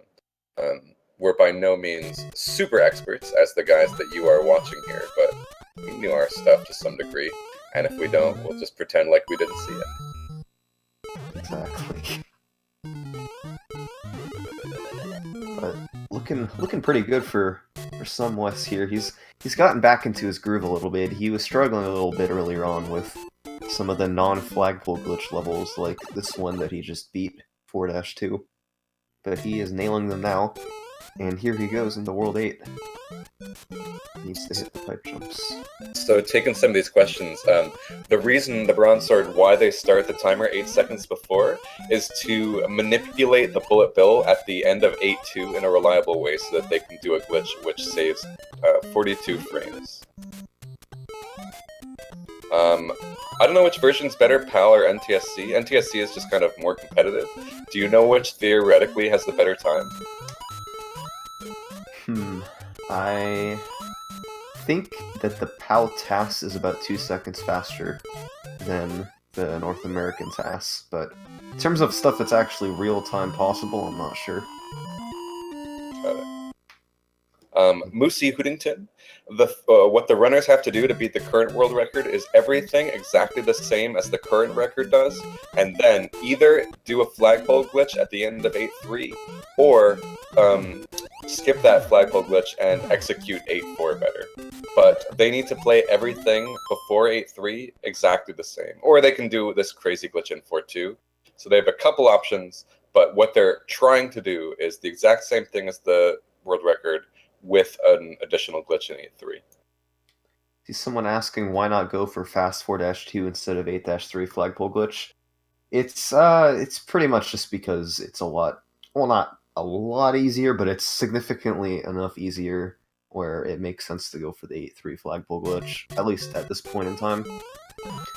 Because fast 4-2, there's an element of luck in it too. If you get bumped far enough by the blocks for the trick to even work, and then of course you have to stop on the exact right pixel. It's a fun fact about 4-2, it's theoretically possible to get bumped 11 pixels from the elevator bump, but I've only seen it happen probably once or twice ever, and I've seen a lot of people go for fast 4-2, practicing it with ROMs that tell you how many pixels you get pushed forward. So occasionally you will have 2 pixels to do it, but that's basically never happens. It's usually pixel perfect, even if you get the luck.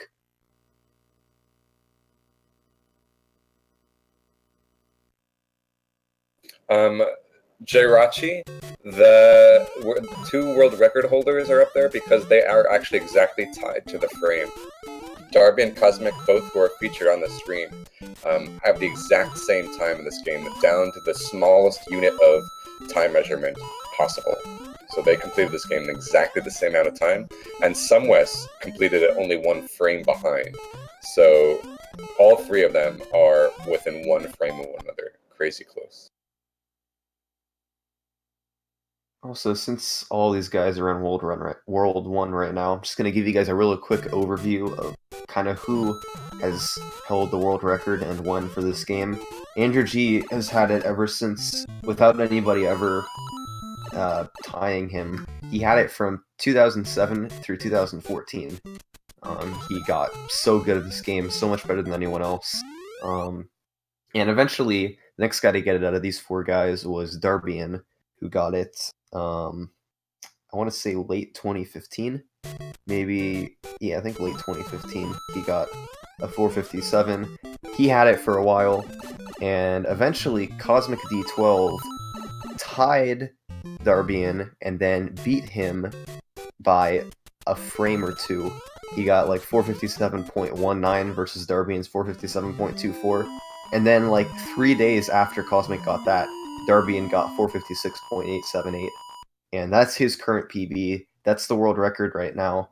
Except a few days ago, maybe a week or 2 ago, Cosmic also tied Darbian's 456.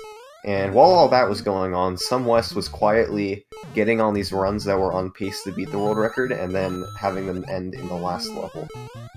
So he has had probably more close calls at getting this record than anybody else. If he doesn't get the record really soon, I'm going to be very surprised. It really is, for the record having been placed a year ago, it's pretty crazy to think that just suddenly it could be beaten just like so soon, and probably will be. Yeah, like even right now, sometime within the next 5 minutes, the world record could be lowered, and we don't even know it right now. Yeah. Lucky of the future, please tell me the secrets.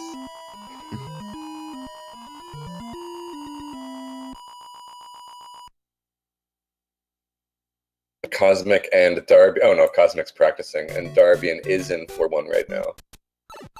Again, there are 3 levels in this game where they need to do this flagpole glitch. Unfortunately, he didn't. Oh, did he get it? I didn't see. I guess so, if he's continuing. But there are 3 different levels where the flagpole glitch is possible. and that's 1-1. Well, where the flagpole glitch is helpful, Useful. and that's 1-1. Yeah, 1-1, 4-1, and 8-3, and they're hoping to do it in all three of those levels. It's especially when you take into account how long this game has been run for. It's a pretty recent discovery in terms of making it human possible. So this one this one big discovery has just suddenly like turn these runners into just like really wanting that record. And it's funny because the flagpole glitch itself was discovered to be humanly possible over a year ago now. And once Darbian got 456, people just kind of stopped trying to get it because they thought, oh, 456, cool. We know it can go lower, but that's good enough for now. And then all of a sudden, like in this past month, all four of these guys started going for it again. So was the 8-3 strat known some time ago, or is that a pretty recent discovery? Yeah, they knew about it around the time Darbian got it too. I think since then they might have found a more consistent setup for it, at least a little bit more consistent. But yeah, they didn't go for it back then because there wasn't a point if they could just get it with 1-1 and 4-1. And I think another recent discovery has been the amount of time that they start before actually beginning the game in order to make the 8-2 bullet bill consistent. I think that's only been within the past month or so at most, right? Yeah, it was the way they actually discovered it was pretty funny too. Oh right, yes. It was about a month ago, and this guy goes and submits this obviously faked run to the leaderboards, and they rejected it because they figured out it was fake. But the guy was actually using this new frame rule. He started the game like 5 seconds later than they normally did, and he still got the bullet bill to fire in 8-2. So even though it was a faked run and they were kind of mad at him for submitting a faked run, he ended up kind of helping the run quite a bit, because if you start it on a later frame roll like he did, it makes the bullet bill shot more consistent. It fires like no matter how you play 8-2, as long as you do it about correct, it'll fire. I love that so much. It's so amazing. It's like immoral because it's like he cheated, but it helped so much that he cheated. So it's a moral dilemma. I don't know what like historical figure to compare him to, but he's comparable to someone. I should probably know this because I've like there's people like TSA who did a lot of fake Zelda runs who probably I mean just like you know, world history. Oh, world history. Yeah. You'll have to kind of loosely make the connection, but yeah, like there's something there. Like the Charlemagne of speedrunning.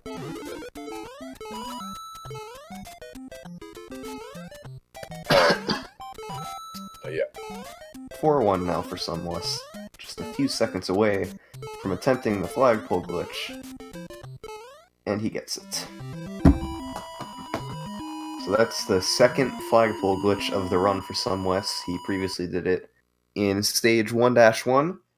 Now he did it in 4-1, and he's gonna hopefully do it again in 8-3, but there's a lot of stuff he has to get through before attempting it again. Meanwhile, Darbian making his way through 4-1, Andrew G exiting 1-2, and Cosmic working on that 1-1 flagpole glitch still. And Sunless unfortunately missed. See how that Piranha Plant was up at the end there? That was because he did not hit the vine block. When you hit the vine block, there's too many things loaded on the screen for the game to handle. So it despawns something, and it despawns the Piranha Plant that you would normally be in the pipe. But he did not hit the vine block. So unfortunately, the Piranha Plant was there, and he died. And just like that, all four runners are back in 1-1. There's actually at least a couple times in the run where something like that happens, that despawn, but you just never know because the thing despawns, so it's like you'd never realize it was supposed to be there. But as mentioned before, there's actually that's very important in 8-1 And I want to say it happens in 8-4 as well, but I can't say for sure. It does. In the wall jump room, you despawn the piranha plant in the wall jump pipe. Right. And is that because you leave something standing, or is it just like if you go that fast, then it's because it's not going to be there? If you stomp on the beetle, it it either stays on the screen longer. Yeah, it stays on the screen longer. No, I'm mixing that up. If you don't stomp on it, it stays on the screen longer. So this way, the piranha plant, if you don't hit it, the piranha plant will be gone because it'll be on the screen for longer. But if you do hit it, it'll still be there.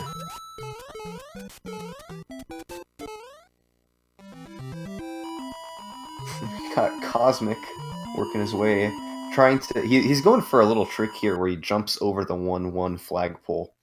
You see moving at the bottom of the screen, there's a little dot. That's actually the top of the Koopa that's walking right there. He's gonna attempt... You guys might know that you could jump over the flagpole in stage 3-3, which wouldn't be relevant for a speedrun. And this isn't relevant for a speedrun either, but it looks cool.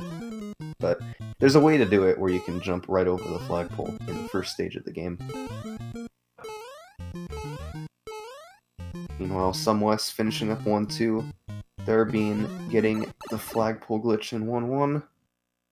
Let's see if he got the frame rule. He did not, so he's going to have to go for a faster version of 4-2. But here goes the attempt to jump over the flagpole, and he does. So there you go. Nailed it. I wonder, can you stand on like that invisible block that I mentioned before? Yeah, you can. He was actually shooting fireballs off of it for a second there, and that's why they were bouncing up. This is actually not... So what we're seeing right now is called any %, which is a category where you basically just beat the game as fast as possible with no limitations set. But there's also a very competitive category called warpless, where you're not allowed to use warp pipes. That run has a bunch of different runners that have done runs for it. According to speedrun.com right now, Andrew G actually has that record with a 1903 set 3 months ago. Before that, Darbian had it, but yeah, again, that's without using warp pipes. So if you don't use warp pipes, it is possible to beat this game in 19 minutes and 3 seconds, or potentially even faster. Obviously, the longer a particular category is, the more room there is for mistakes. So whereas something like this, we've listed out that there are only 3 more frame rules that these runners have found is even possible for a human. But warpless, I'm not even sure what the difference is. But it's going to be a lot more than 3 frame rules just because these runs are so long. And I don't know, do they do flagpole glitch right now on warpless runs? They sometimes do it in 1-1, but other than that, I don't think they think that it's worth it. And Cosmic said a few days ago that a sub 19-minute warpless run is probably equivalent to a 455 any % run. Oh, wow. So, wow. Yeah, you'd think that warpless, like, you'd be able to get a sub 19, but there's so much insanity that you would have to do. You'd probably have to go for either several flagpole glitches or really fast Bowser kills. And then, of course, there's the All-Stars version, which sees some action, but not really much. Most people tend to focus on the NES version. Yeah, and Andrew G is also the record holder in All-Stars. But he is having to adapt to these new strats that these youngsters are bringing up from his old game that he was so dominant in for many years, and he is he's been practicing the flagpole glitch quite a bit lately. He's still a little less consistent than these other runners with it, but he's able to get it. Like, I mean, right there, he just got it in 1-1. You see Sumwest now just got it in 4-1, so he's going to be moving on to the 4-2 underground level.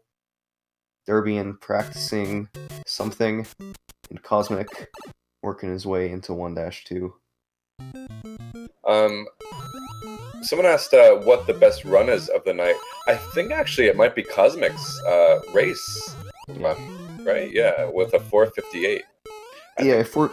if we're going by final time, then yeah, it'll be his 458. I think nobody's gotten like any 457s or anything crazy yet. Yeah. And part of the reason for that is because, um, for the most part, unless they're pretty far into the run, these runners basically are only going to settle for something that can beat the current record. So if they miss a flagpole glitch, then they're going to reset. And also, I mean, they're going for flagpole glitches in the first place, which they're in the race earlier, they weren't going for quite as difficult strats as they are now. hmm But speaking of difficult strats, we have Sumwes about to attempt the bullet bill glitch here if he's able to. I think he might have not gotten the frame roll there. I'm not sure. It's a little hard to tell because the screen isn't as big as it normally is. But okay, my bad. He got it. He's going into 8-2 world record pace. This can happen right now if he gets the bullet bill glitch.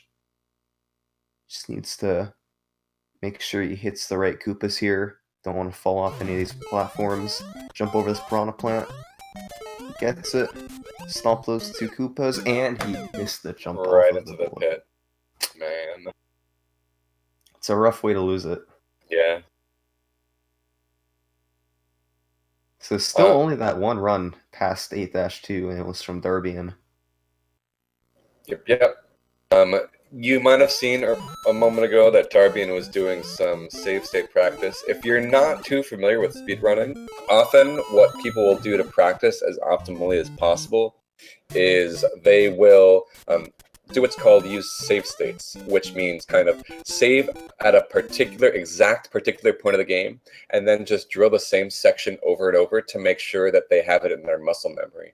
Because what happens is if you just play this game without save states over and over, then you're going to, like, say the bullet bill glitch, for example.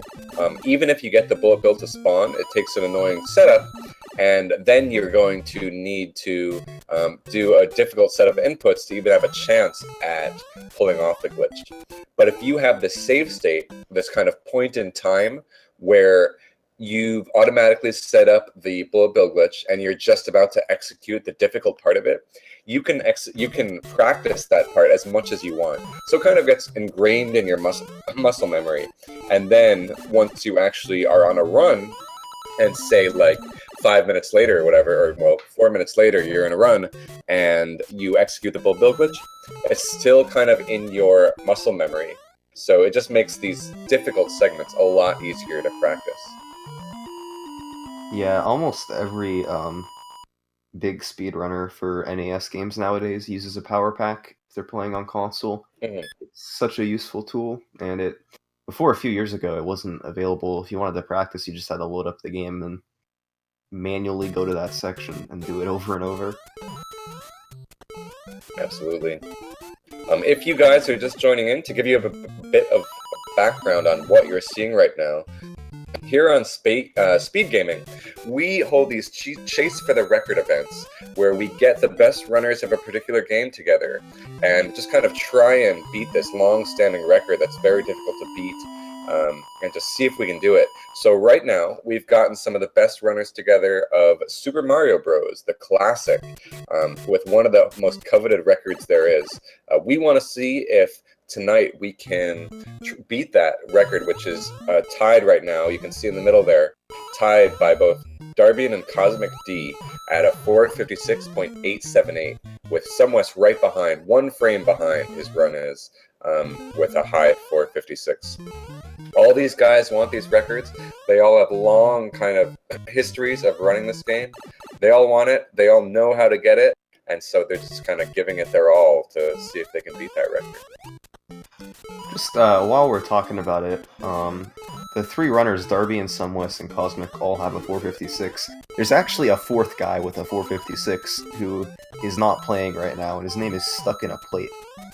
He very quietly got a 456.978, and not many people know about him. He just sort of quietly streams in the background and completely nails everything in this game. So if you guys love watching Super Mario Bros., you should follow these four runners for sure, because they're all awesome, but also you should look up this guy Stuck in a Plate. He is very, very good at this game. Does he stream regularly? Yeah, not like super often, but like it's consistent. Like every week he'll bust out a stream of Super Mario Bros. And go crazy on it.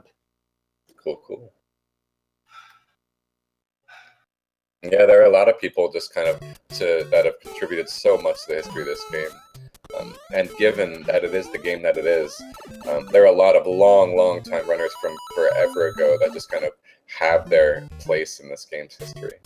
And Andrew G has been kind of right there along for the full ride. There may or may not be a video out there on the internet that I may or may not have made that talks about it if you want to know more. But yeah. But yeah, Andrew G. Can't say enough good stuff about Andrew G. He awesome guy, awesome runner, and yeah, he has certainly made a history for himself in this game and many others. Right now, we have a few fellas in 1-2. As we've mentioned before, 1-2 is not too difficult of a level. Eventually, if they choose to kind of do this almost task-only strat, it's going to become ridiculous, but that's way far down the line. So for now, they can just kind of enjoy a fairly simple level. There's a couple difficult piranha jumps, but other than that, it's not too bad for someone as experienced as these guys. 4-1, meanwhile, is almost a gimme right up until the very end of the level where there's a flagpole glitch. Unfortunately, SumWest did not make it. Will Cosmic get it? Cosmic did not get it. Will Andrew get it? 2. We'll see. Save us all, Andrew. Did not save us, alas. So back to 1-1 we all go. Except for Wes, who is not going back to 1-1, but is going to persevere. And is not going to persevere any longer. I think some Wes might have been trying. So there's a couple different ways, I think, right now to get Fast Forward 2. So to give a bit of background, Fast Forward 2 is where you brush up against two different blocks. Traditionally, Fast Forward 2 is where you brush up against two different blocks in order to push Mario along the screen as far as possible to kind of trigger this wrong warp, where you go down a pipe, but instead the pipe takes you to the warp zone. But is there a different way that people have been going for Fast Forward 2 recently, or is it actually just the same as it ever was? Yeah, there's this guy, I think his Twitch name is something like 420 Blaze It, something with 420 in the title, and people have been calling it 4-2-0 420 is his username. He was the guy who discovered it. You can clip into, if you jump in like a really precise way, you can clip into this row of blocks near the start of 4-2, and that'll push you forward. And if you get the nice thing about that trick, even though it's really hard, it's not random. So if you just get really good at it, you can at least, be in control of everything. So a lot of people now are preferring that to Fast Forward 2, even though they're still not using it in runs very much, because nobody is very consistent with it yet. Yeah. To give a kind of we've stated it a couple times now, but this game is unbelievably close to ultimate perfection. The thing that's keeping us there is one flagpole glitch. So the 8-3 flagpole glitch they're trying for now. Fast Forward 2, which they're skipping for now until they kind of get that 8-3 flagpole glitch. And then 1-2, which is basically not humanly possible, but technically is. In addition to that, there are three different levels which the task is able to improve upon that are not currently thought to be human possible. And then in addition, in 8-4, because 8-4 does not have frame rules in it, then you can improve every frame that you improve in 8-4 is an improvement. So we are 3 human possible improvements, 3 task-only improvements, and then any improvements in 8-4 away from the absolute perfect run. And that's really awesome, because every year there's just more and more improvements. A year ago, I guess a year ago we would have known, but maybe 2 years ago, we wouldn't have thought of the flagpole glitch to be a thing human possible at all. So who knows what the future holds? Exactly, man. There's so much that there are a lot of times in speedrunning where you think you've figured out everything, but there's still so much that's yet to be discovered. And moving on now to 8-2. You see the screen moving. We've got Sumwes. He's making his way through here, stomping on the correct Koopas, and no more than that, so that he'll get the bullet bill to shoot. I don't know if he was supposed to hit that one or not that he just hit. Well, it fired, so obviously he was supposed to. And is he gonna get it? Not quite. Man, he might have. I haven't been keeping track, but he might have made it to 8-2. I feel like we've been saying here is Sumwes in 8-2 more than we have the other players. Yeah. But unfortunately, you just can't pull off that bullet bill glitch. I think actually Cosmic has had a few tries as well. But Darbian's made the most of what he's done in 8-2. He's the only guy to have made it past the bullet bill glitch so far. But right now, he is working on 4-1. Sumwes is working hard on that pause screen. Cosmic making his way to the end of 1-2. Andrew G about to nail this. I shouldn't say that because it never works when I say it's about to work. Yeah, why'd you just stop his stream entirely? It's very rude. I should have learned by now. Like, I should know this. Yeah. Darbian gets that wrong warp. I don't know if you caught Darbian. His first bump was a forwards bump, so he didn't move that far forward. So I don't know if he's going to still save this frame roll. He is. That was amazing that he didn't lose time there. Wow. You're normally supposed to backwards bump because that pushes you more pixels forward and it's faster, but he didn't turn around. So, a little bit slower than normal, but he still made it work. And now Cosmic working his way through 4-2. And down into the warp zone he goes. For all this talk of hitting the star block on the first pixel possible, I feel like they hit it right in the middle, but maybe I'm crazy. Or just don't know the hitboxes. Well, the problem is, if you're a frame early on the star block, you're gonna lose the run because you can't make it. You can't get the frame roll if you miss the star block. Yeah. So they ideally would want to hit it on the first pixel, but if they're gonna miss it, they'd want to be late. And have you been saying as long as the coin is lit at the 8-2 load screen, then they made the 8-1 frame roll? No, I mean at the end of 8-1, if it fades to the 8-2 screen while the coin is lit, that means they got it. Okay. But, so here, dying unfortunately to 8-2 is Darbian. Cosmic getting past the Koopa plant jump, whatever you want to call that at the end. And I think he got the frame roll based on where he landed on the flagpole. Let's see if the coin is lit. It is. Nice. 8-2. Now we go. Cosmic getting a shot. There's a few Koopas here. That's the first one. Another one right here. Taps it on the head.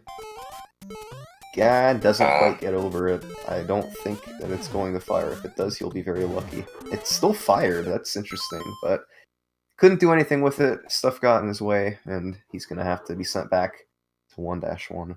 Too many enemies. Do you think if that Koopa was not in his way, do you think he could have gotten that?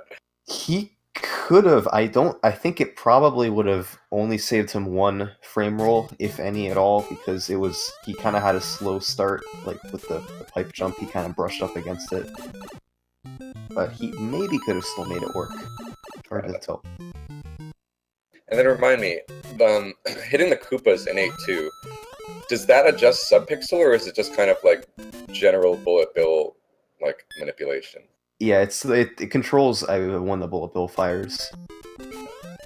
So for every pattern, there's like a certain amount of Koopas, particular Koopas you want to hit.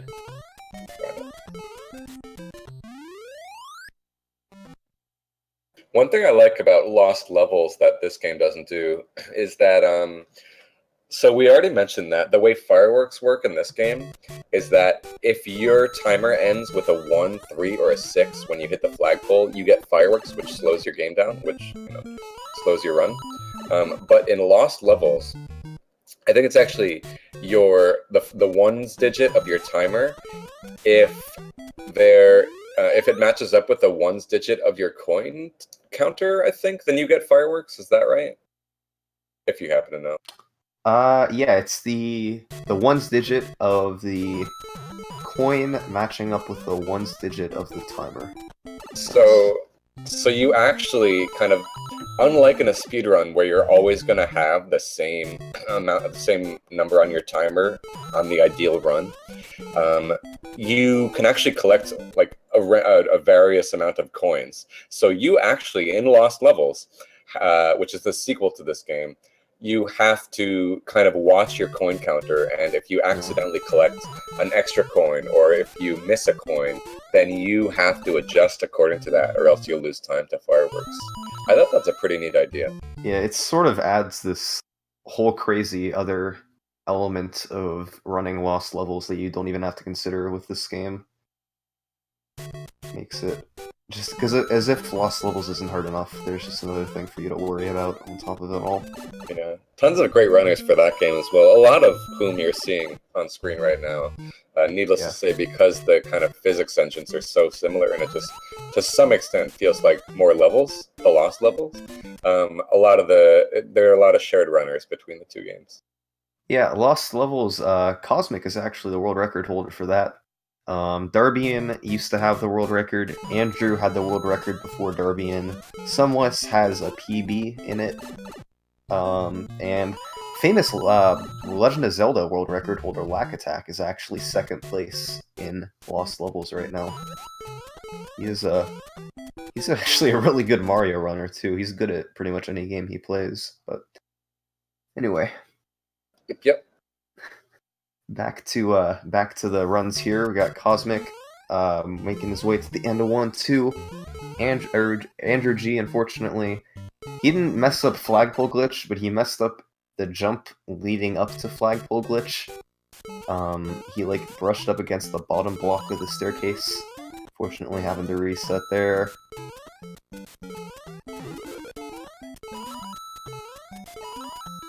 Cosmic just gunning for that flagpole glitch in 4-1. Yep. Cosmic's had a pretty decent day for flagpole glitches. Doesn't get it that time. Why do I do this? I haven't learned.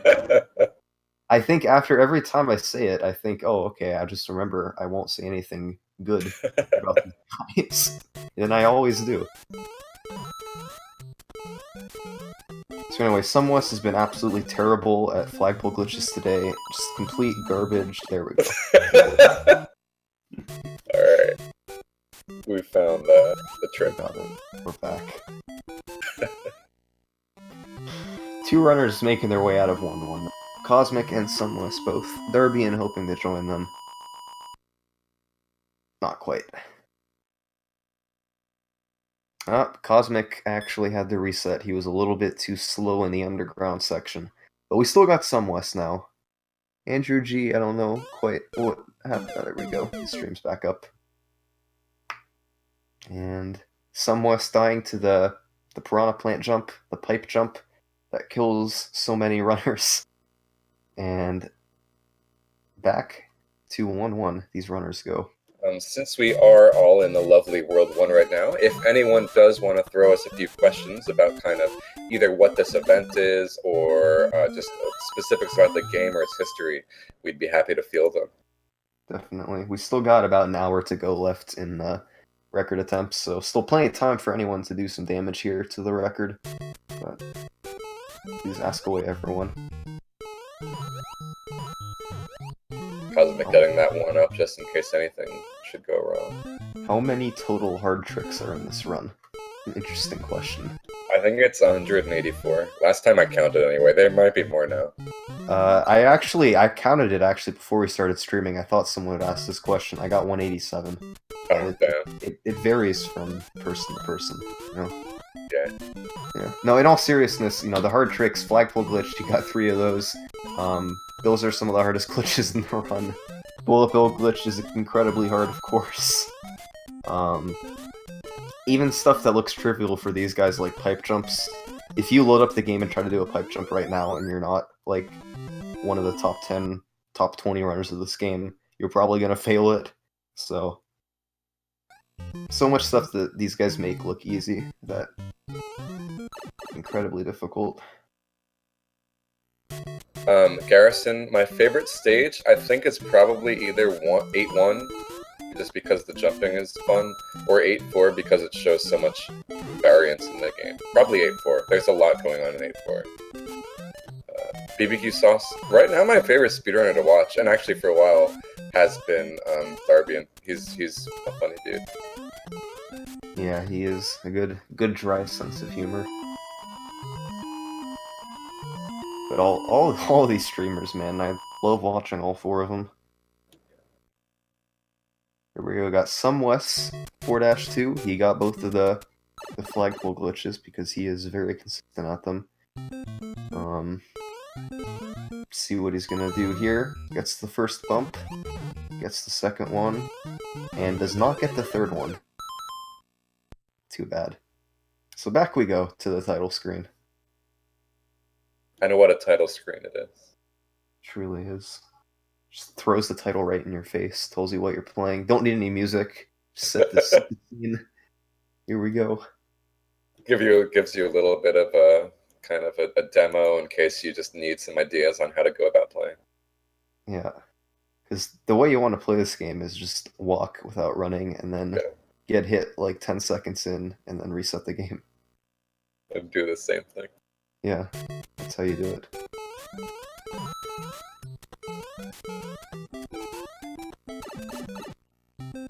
Come on, Andrew. So Sigan, the reason there's a countdown before each run is they need to start a certain amount of time after the game resets, so that once they get to stage 8-2, there's a particular enemy in a particular position, so that they can use it to save time.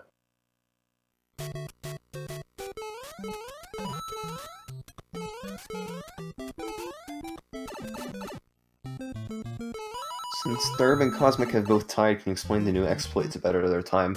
So the trick that these guys are going for to save a frame rule over the record, which is 0.35 seconds, is called the Flagpole glitch in stage 8-3, where they have to manipulate their subpixel at the start of the level, which involves a frame-perfect B-press a few frames after starting the level, and then doing the Flagpole glitch at the end. And that combination, when you combine all of those inputs with the pressure that you're under after the bullet bill glitch in 8-2, it's really hard. And you're not going to see these runners get it all that often, but whenever they do, world record incoming, possibly. Heyman WVU asked a neat question. Is frame the smallest measure of time?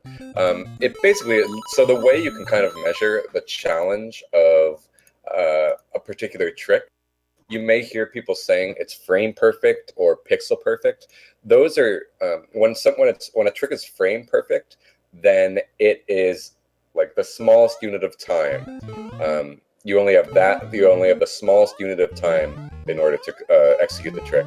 If it's pixel perfect, you only have the smallest unit of space available to execute the trick. And I mean, we can go into subpixels, but let's keep it to pixels for now. So it's kind of interesting the way that you can talk about time and space in these games and how difficult a game is in order to, or a particular trick is to execute. Oftentimes, because I would say that when you're practicing a trick, it's a lot easier to execute the trick in terms of time than in terms of space. So often you'll just kind of, at least this is kind of just me speaking maybe, but oftentimes if a trick is difficult because of the amount of space you have available to it, you may still say like there's only a 1-frame window just because there's only a 1-frame window to hit that unit of space. But I've never really articulated that thought before, but that's at least how I think about it. Like it could be both frame perfect and pixel perfect, but you may just say it's frame perfect because it's kind of easier to measure just how difficult the trick is. Yeah, they kind of go hand in hand in this game. Whenever it's pixel perfect, it's usually frame perfect too. Also, it's worth noting, these guys probably aren't used to playing in front of like 5,000 people for multiple hours at a time. So they gotta be feeling even more added pressure than normal right now, so... Yeah, each one of these guys definitely wants the record for sure. I didn't watch how Cosmic kind of sculpted that interesting piece of art up there, but I'm sure it involved zips. Oh yes, all the zips. I wish zipping was a bigger thing in this game. Could use it in the speedrun, that would have been cool. Someday. So look at what Andrew G just did. You guys might have missed it, but look at this. He's gonna hit the vine. The vine is despawned, but it's gonna warp him to the right side of the screen. Why that works, I actually don't know, and I don't know if anybody knows exactly why it works. But this is actually how they used to do Fast 4 2. They used to load the vine, have it come up, and then push it all the way to the left side of the screen, and then touch it, and they'll get warped to the right side. Just like they do now, except they don't do it. They don't get pushed nearly as far right now. So before they had the backwards bump method, that's the method that they had to do it. There's a lot of funky stuff you can do in this game.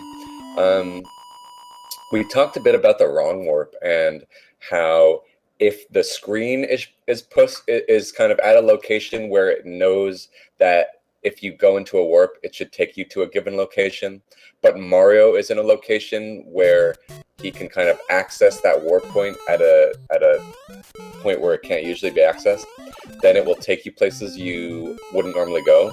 But if you do that on levels where it doesn't know where to take you at all, it will take you to what you might have heard of called as the minus world, which is just like, I guess the game just doesn't know what to do, and its default is to just dump you into this small subset of levels that cannot otherwise be accessed. Yeah, in the Japanese version of the game, you could actually play through the whole minus world and beat the game like that, and that's actually a speedrunning category. And Blecky, do you happen to know who has the world record for minus world ending in Super Mario Bros? Miscellaneous minus world ending. Wow, Marik. Cheating. No, I'm sorry. I happen to know that it's Marik. Wow, who said it just a month ago. Yeah, Andrew G is the number 2 time, but Marik has a 2-minute 34 time. It's interesting because nobody, I kind of doubt anybody here is Marik, but he, kind of out of nowhere, he's just, boom, I'm gonna go ahead and get the world record and beat out Andrew G and Darbian. Even though my 90% time is 5:03, I'm gonna beat these guys with 4:56 and 4:57s. That's pretty sick. Still 1-1 for all 4 of these runners right now, unfortunately.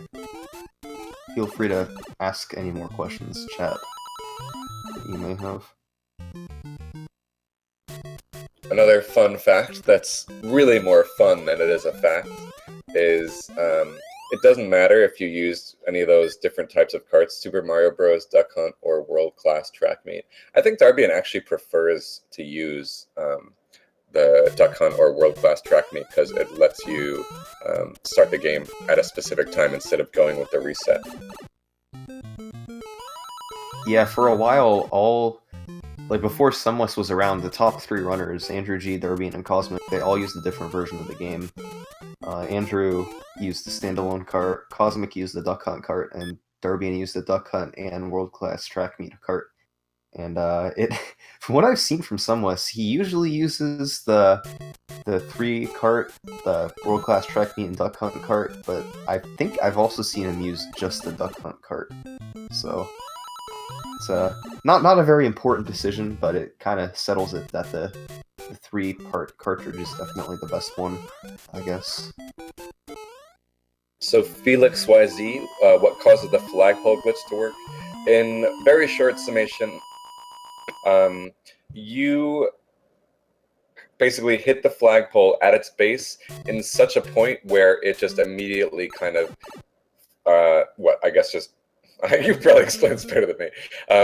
It just kind of shoves you out the right side instead of needing to wait for the flag to descend. Is that correct?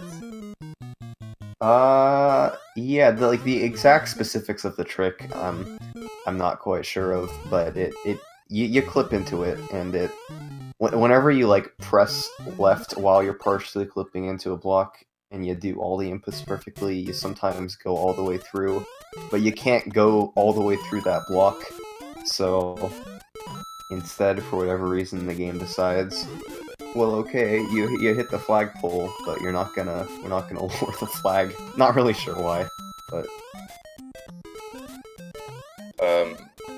the difference, Helior, between going down the first pipe versus not is, I believe, about 3 seconds. So it's pretty large. yeah, about 3 seconds. I think that's right.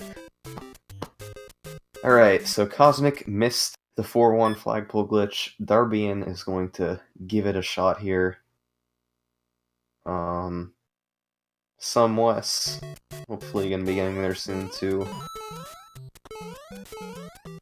Check out those pipe jumps to collect the coins, that was pretty sick. From Darbian's screen. Here he goes. Not quite. Dang. It's rough. It's a rough trick, man. Yeah. And now you gotta do it thrice. Exactly. It's especially rough when you know you're not getting it, and you're frustrated that you're not getting it, and you really want to get it. Like, that's not gonna help you. When you just kind of need to be in the zone for it to work. Do they know? Because there's 2 parts to this trick. There's kind of jumping off the stairs, and then there's a short period of time where you're just waiting, and then there's the piece where you're actually landing at the base of the flag and need to execute the rest of the trick. For the most part, do you think that they know, kind of as their jump is ending, if they jump from the right pixel or not? Yeah, as soon as they like get the jump off of the staircase, they pretty much know if they're gonna have a chance at it working or not. They've not always, but usually they know. Mm-hmm. Alright, Cosmic is going to have another chance here. Are we finally gonna get one of these runners to get it back to World 8? No, not yet.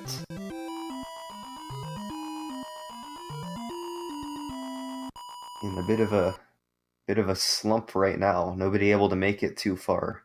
A lot of World 1 and a lot of World 4. Somewhat a minute ago actually did, I think he was just messing around, but he clipped into the 4-2 blocks the way that we described earlier, that one might do if they're going for a fast 4-2. Yeah, I'm bringing up Mav again, Mav6771. He was the guy who, like, I think he is probably more consistent at that trick than probably any of these 4 guys. Not sure why, but I've seen him do it, like, on his stream. He's able to get it, like, not, like, super consistent, but maybe a little bit less often than a flagpole glitch or something like that. So, if these guys, I mean, with their skill with the flagpole glitch and everything else, if they're able to get it as consistently as Mav does, then we're gonna have a chance at, again, like a low 456 eventually at some point. Is 455 possible right now with the strats that they're going for?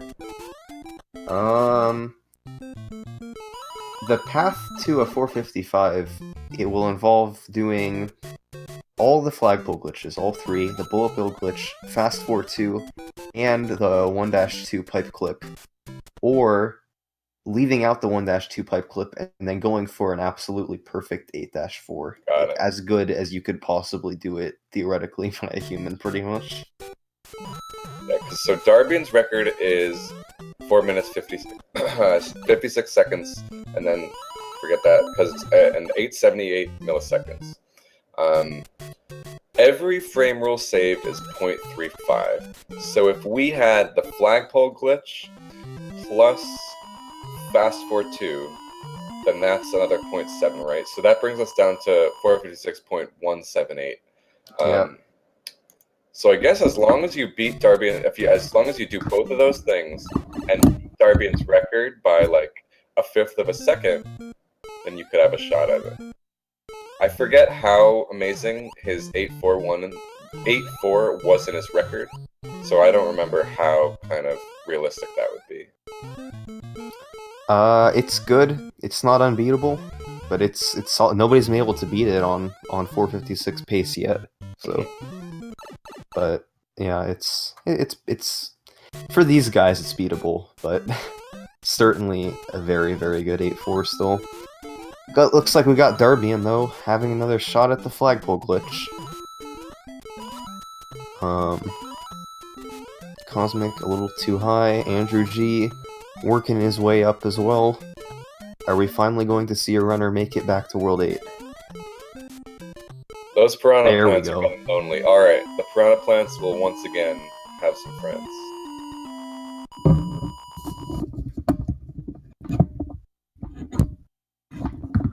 World 8 is so very difficult. And again, as we mentioned, you can do, technically, a flagpole glitch in 8.1 and 8.2, but there's just no reason for it. Yeah. Unless you just want to show off, but yeah. No, I don't think these guys are too interested in doing that.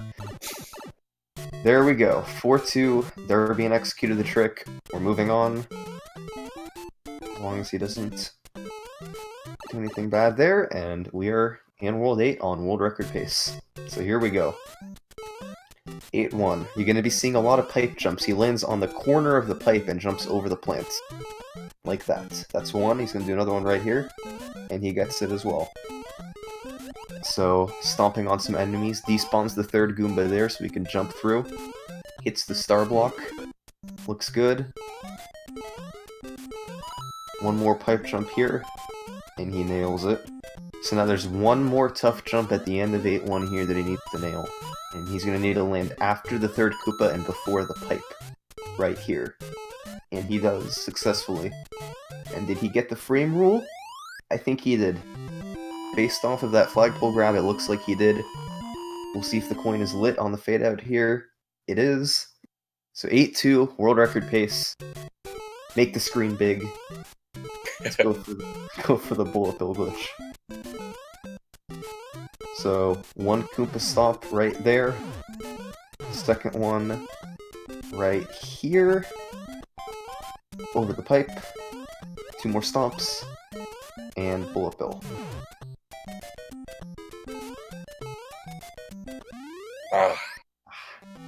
Not quite. Barely missing the bullet bill glitch. So that bullet bill glitch right there is, if you guys have been asking kind of why they wait 8 seconds before actually starting the game. They're doing that in a very precise manner so that final bullet bill spawns at just the right time, so that they can kind of jump on it into the flagpole and save 2 frame rules. So it's all about that bullet bill. And it's very random too, unfortunately. 50% of the time, even if your inputs are perfect, it's just not going to work. And it's a shame, but that's the way the game works. You're just sometimes not going to clip into it as much as you need to. So, but all 4 players now back in 1-1. Going to be waiting. Cosmic trying to do something fancy. Probably going to try to going for a 1-up. There's a way you could get a second 1-up in 1-1 if you do something fancy with the Koopa. Through what means? You get the Goombas to all spawn, you move them over to the right side of the screen where the Koopa is, and then you shoot the Koopa and you can just barely make it clear enough enemies where it'll get a 1-up. That's great. That should be a category. If Minus World is a category, then Koopa 1-up 1-1 should be a category too. Yeah.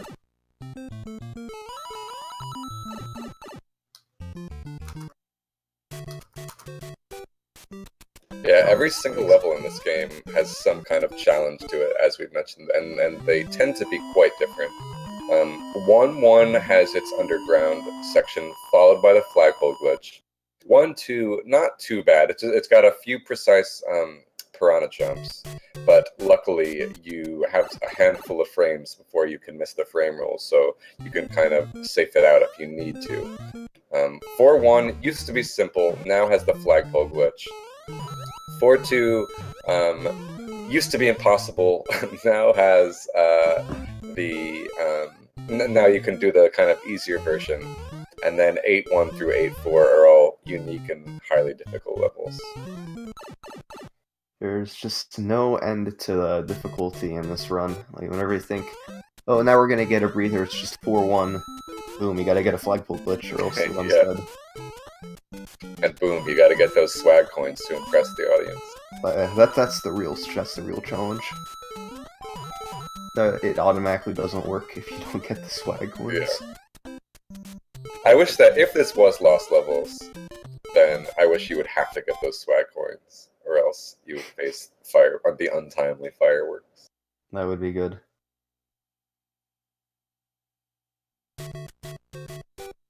One all around once again here. We still have approximately 38 minutes of attempts coming your way, everyone.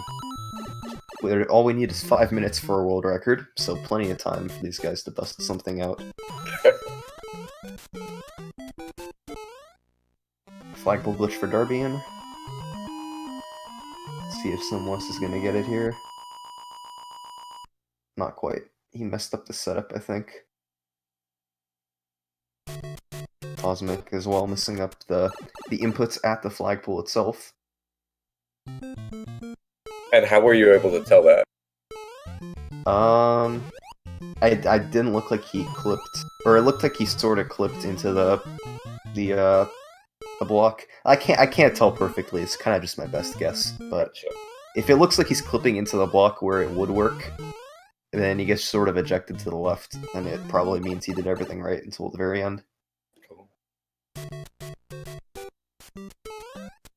So Darbian getting another shot here at 4-1. He's the only guy right. Fortunately, Simwes was sort of taking a break for a couple minutes there, and Cosmic and Andrew G have just been stuck in 1-1. But Darbian's getting a few chances here. Here he goes. Not quite. I wonder what it was that made Oh, nice Excite Bike. I wonder what it was that made Sockfolder just decide to up and kind of test this out, because he's known. So as a background, we've mentioned this before, but as a background, the flagpole glitch was very highly, like a consistent strat to get the flagpole glitch was very highly sought after for a long time. And then Sockfolder, who has this background of just solving very difficult glitches and finding real-time ways to do them, got on the case and sure enough found a way to do it. He's found countless strats in Ocarina of Time. He's found a consistent canonless strat for Mario 64. He just kind of has a knack for these things. So he went and decided, you know what, I'm gonna find a way to make flagpole glitch consistent. I think Mav was the first one to do it real time at all, you said, right? He found, like, I think some sort of setup for it. Someone named Door TK, who, by the way, he was like the 4th person ever to get a sub 5, way back in the day. But he did it in real time on an emulator. But Mav found this sort of setup sort of thing for it, and then it just sort of exploded from there with Sockfolder. Got it. Yeah, I just love how Sockfolder is kind of up and decided, all right, I'll figure this guy, I'll bust this case for you guys, and then did it. Does us all a favor. Yeah. 4-1 once again. This time it's Cosmic, Darbian, and Simwes still struggling in 1-1. Andrew G working hard over there. Swag coins, 4 of them. Gets the next 4. Gets 2 more. The action never stops on Cosmic Screen. Here we go. I don't know what he's doing. He's not going for world record, I guess. You see that? He didn't go for Flagpole glitch. Yeah. Maybe he just wants to give Bowser a piece of his mind. He might be... Well...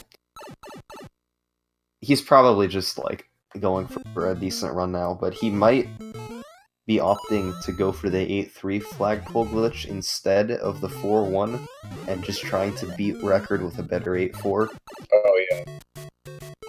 That's a possible strategy. I mean, if you were to opt for one, I assume you'd choose to do 4-1 and not 8-3, right? Well, usually, yeah, but there's time, like now, when if you're just having a really rough time in, with getting the 4-1 Flagpole glitch to work, you might just want to shake it up, try some other combination, get runs deep, see what happens. Because certainly, like, if you're stuck in the early parts of the game for too long, your muscle memory is just going to forget kind of what's going on in World 8 because you don't get that run practice in. So, like, that's definitely a case for that.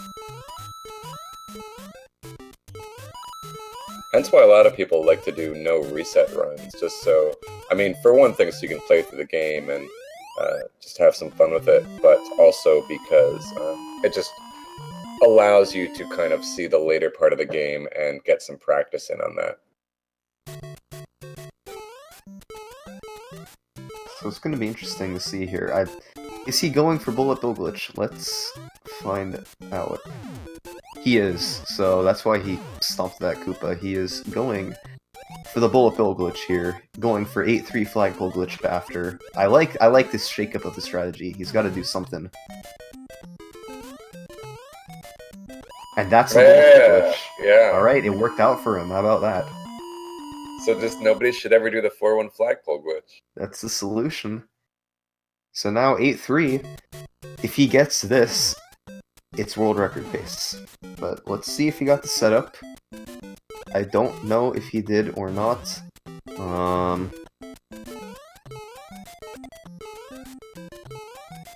He's gonna have to go for it anyway, though, even if he didn't get it. It'd be impossible. Okay.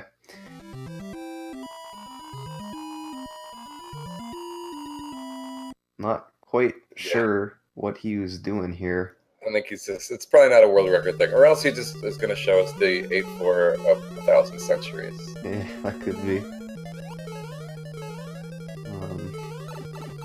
Let's see if he does any fast accelerations here. I don't know. No fast acceleration. He nails the wall jump, though. That's a tough trick. Pixel and frame perfect. So again, this is the wrong warp. He goes purposely too far and then goes backwards into that pipe. Swimming section, very difficult. Every time he touches the ground, he loses time. So even there, he lost a slight bit of time. But overall, this has been a pretty... Oh, that was a really good exit. Clip into the pipe. So Cosmic deciding he wanted to get a 457. There he goes. It out willy-nilly.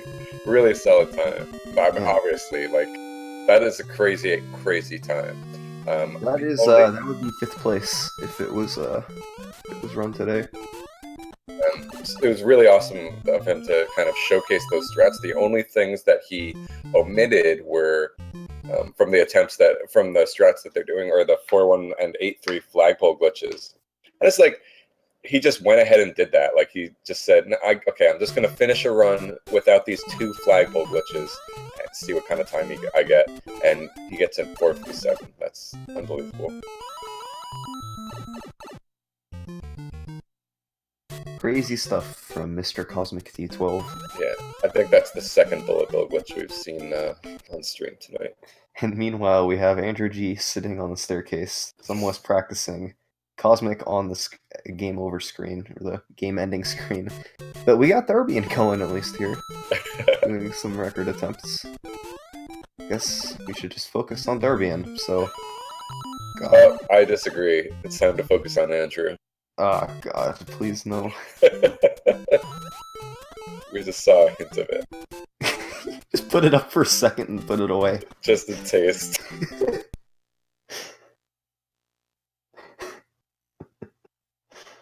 Alright, couple players back at world record. Oh, nope, now Darbian's practicing. He's on 1-8. Yep. Famous 1-G stage. Pretty famous one. And Andrew, Cosmic, both going for it now. I don't think Andrew G has made it to World 8 on world record pace so far today. But there is no reason why that can't happen right now. Indeed. Or right now. Or the next run, or the next run. Still have 29 minutes left here, folks. Dang, Sunless and Darbian in sync. Both getting it. Look at this sync. Aw, come on, Sunless. Having to ruin the synchronization. If you're wondering why Mario is just blinking bright, shiny colors, this is actually a practice ROM, which is specifically made, well, at least has this feature added, so that Mario blinks if you jumped at a time where you're able to get the flagpole glitch. So it's really good for flagpole glitch practice. And, I mean, it's been a few hours now. They've been having some difficulty with the flagpole glitch, so it's a good time as any to drill it out a little bit.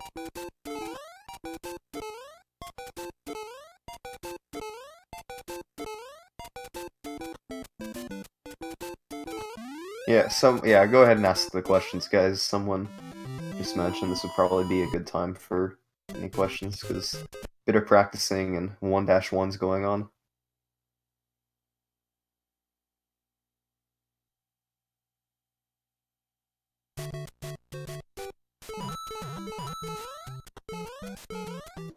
One of the terrifying parts of this game is that even if you do get to the end of the game and you have to face off with Bowser, the very last thing is Bowser, and he still throws hammers randomly.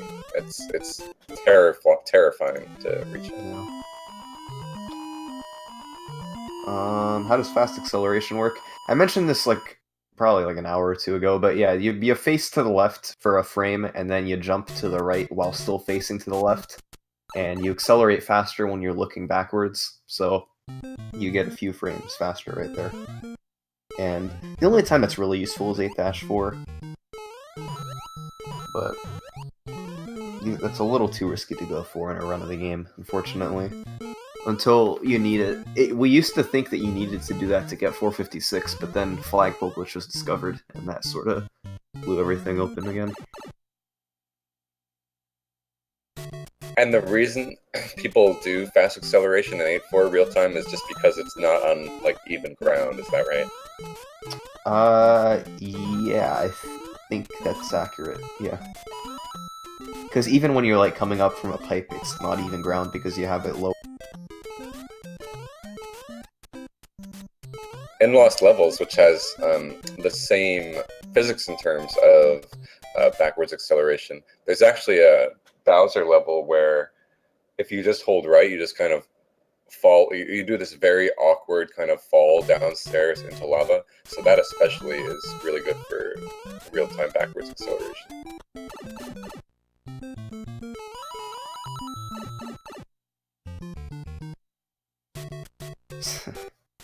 Man, they're still struggling with the 1-1 FPG. There we go, Darbian gets it.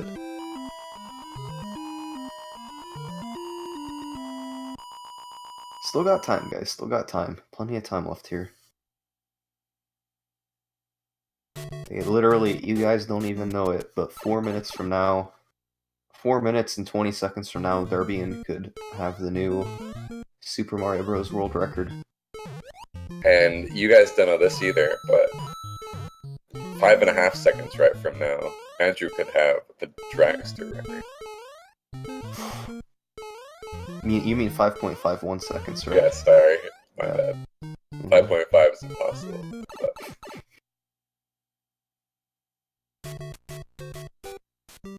But here we go. Darbian once again. He's been the only player as of the last half hour or so that's really been getting runs to go anywhere, other than that one run Cosmic had that he turned into a low 457. Sunwest has been really struggling. He's been doing a lot of practice. Andrew G. There, Andrew G just got the Flagpole glitch, and so did Darbian. So here we go. Here we go, folks.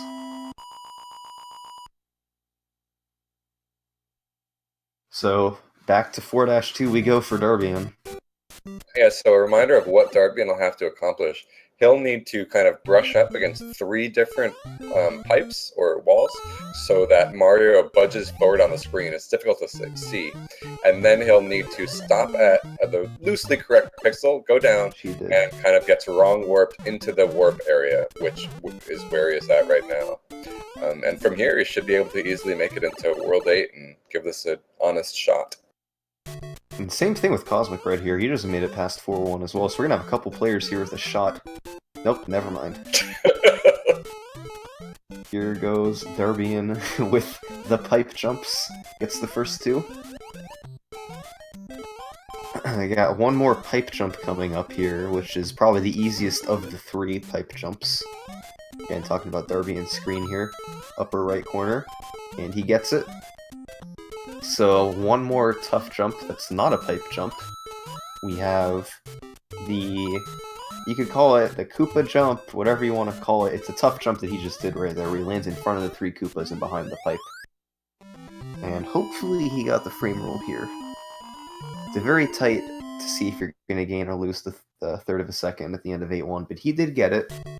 So still world record pace for Darbian, entering 8-2, looking for the bullet bill to fire, stomping on the correct Koopas. Gets the first Koopa stomp. Bounces on the head of the second one. Makes it over the pipe. And there's the shot.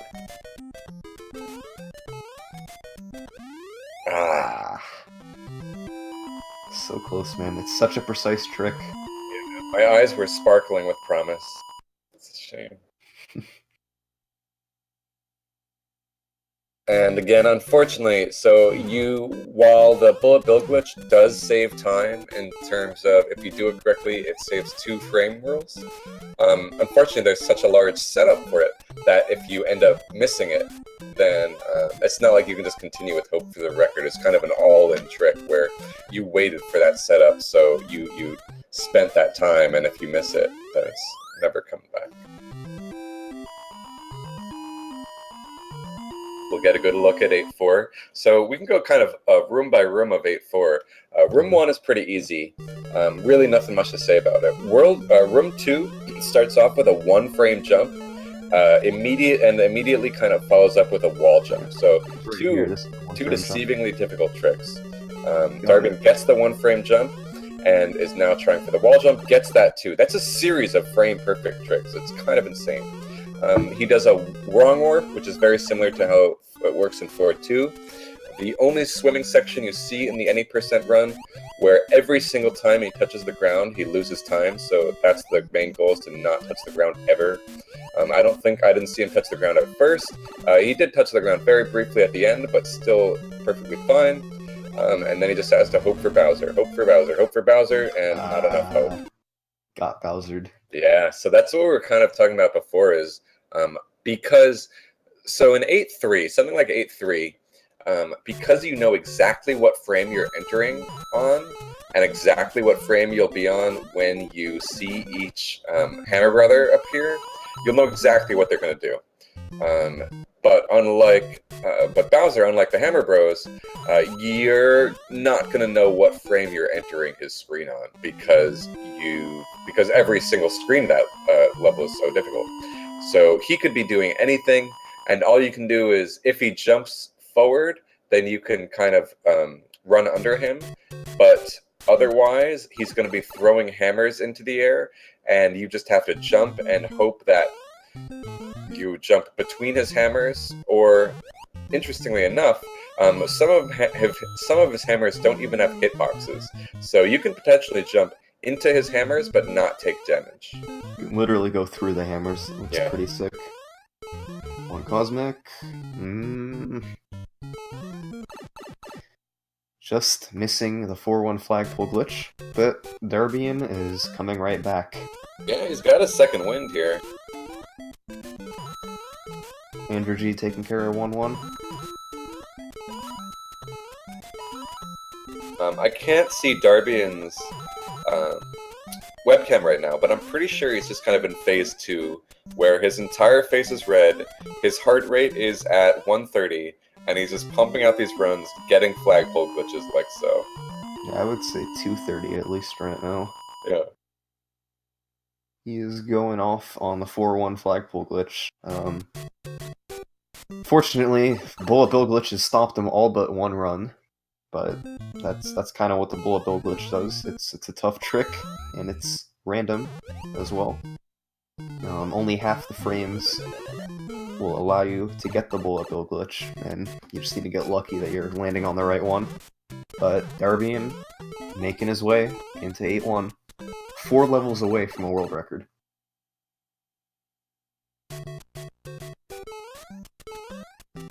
So, 3 pipe jumps. Here's one. And he gets it. Ooh, Sumless. Looks like gonna have a shot at the 4-1 flagpole glitch. Finally, it's taken him a little while, but he's getting back into it.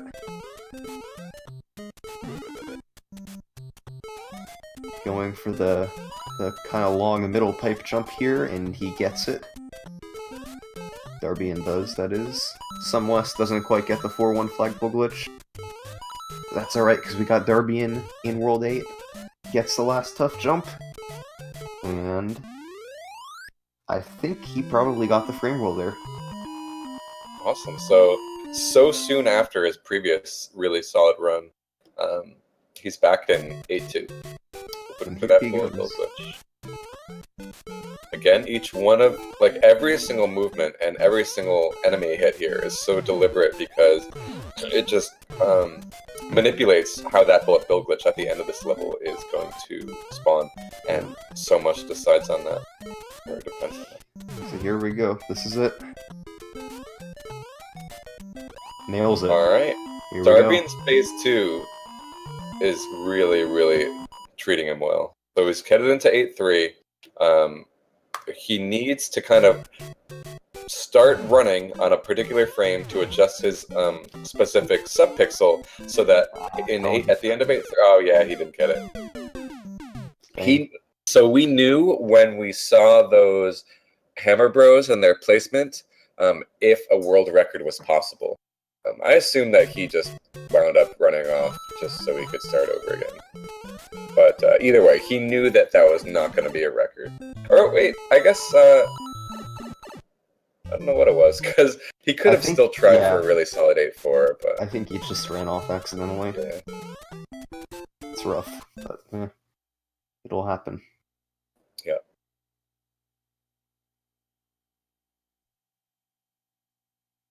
Cosmic got the flagpole glitch. Is he gonna get the frame rule? Yes, he is. I haven't seen too much action from Sumless or Andrew G lately. He's not even speedrunning anymore. He's kind of jumping around 1-1. Hitting Goombas. Yeah. That's Taking what it's all about.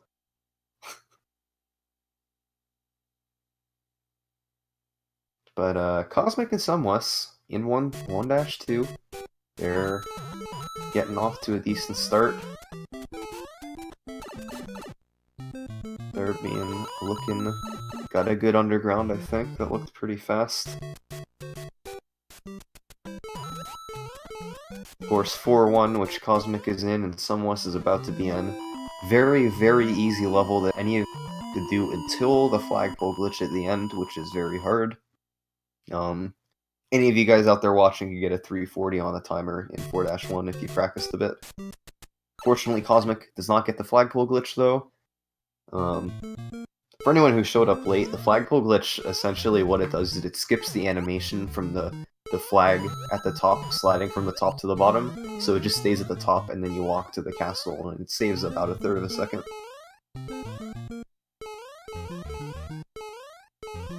Unfortunately, Sumless also not being able to get the flagpole glitch, but we got Darbian heading right back into 4-1.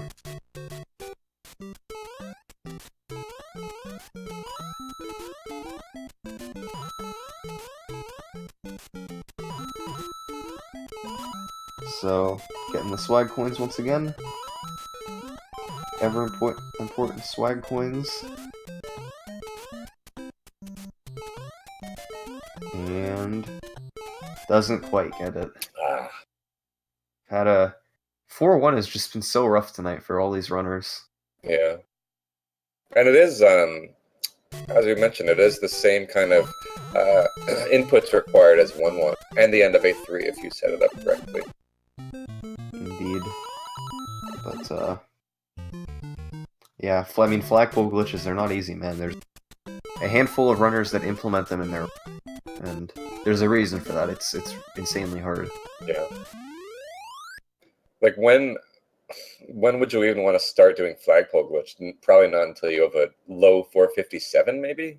I would say once you get, like, a mid 457, like, once you do bullet bill glitch, then it's probably time to add them in, because otherwise you'd have to do, like, fast 4-2 or something. And, yeah, there's only 4 runners right now who have a mid 457, so... Yeah, if you guys are thinking of, that you might want to kind of give this game a shot, the record is 456, and it's not too bad to just kind of get a low 5-minute time in this game, and then you might find you want to push for sub 5 time. But yeah, I mean, it's not too bad to pick up. You can leave out a lot of the very, very difficult tricks that these guys are including, specifically flagpole glitch, among a couple others. You have a sizable window where if you lose a frame rule in a level or two, you can obviously continue and just kind of see what time you get. So it's a really good game to start running, and obviously the nostalgia's there. It's really, really fun. You can vary up your strats with kind of Fire Flower Mario. Makes it significantly easier.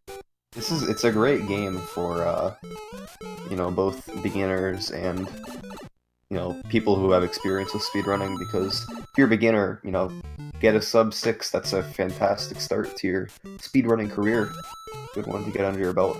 But if you're an experienced speedrunner, once you start going for times like 457 or anything sub 5 even, it's quite a challenge, but it's a fun challenge, and you kind of just explore the limits of what's possible for you, and it's really fun.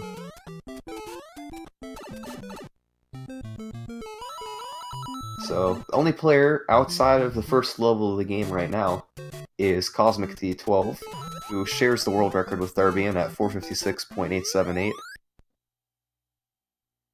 And he nails the pipe jumps in 1-2.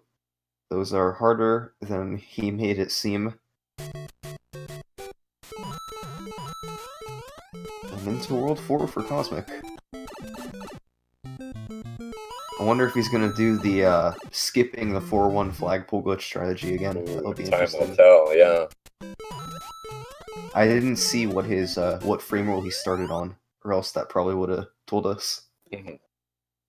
But let's see here. No, he's going for it, and he gets it. Well done. So he's headed into 4-2 now, and as long as he gets that 3 bump strat, he'll head into World 8 and see where he heads. Of course, in 4-2, you're looking to get pushed to the right side of the screen, and a good way to do that is to do backwards jumps into walls. So here's one backwards jump. Here's another one, and a third one off the elevator. Now you go down the pipe, and instead of taking you to the coin cache, the underground section where you can collect coins, you go above ground into the warp zone. Because you confuse the game, and the game thinks that you're further behind on the screen than you really are. So we have World 8 for Cosmic D12. Some West working on 4-1. Andrew G doing something in 1-1 that doesn't involve the flagpole glitch. Nailing the pipe jumps, stomping on the Koopas, jumping between the Goombas, hitting the star block. Everything is going according to plan. Another pipe jump.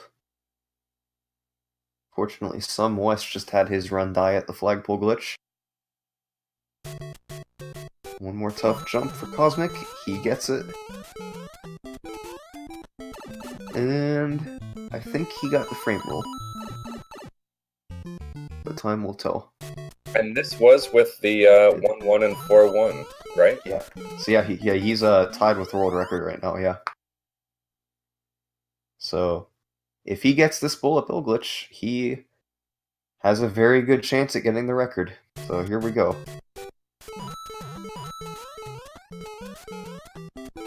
That piranha plant jump is so deceivingly difficult. Just because Mario 1 physics are hard to deal with. So let's see if he gets this. Dang it. I think that was probably coin toss. It looked the inputs looked fantastic to me. Hey, you've got me nodding over here.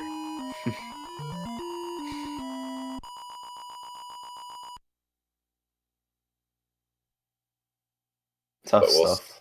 Yeah. I guess Andrew's doing some warpless. I see lava up on that screen and it catches my eye. Maybe he's an 8-4. That would be good. Out of nowhere. If you found the 8-4 warp. Yeah.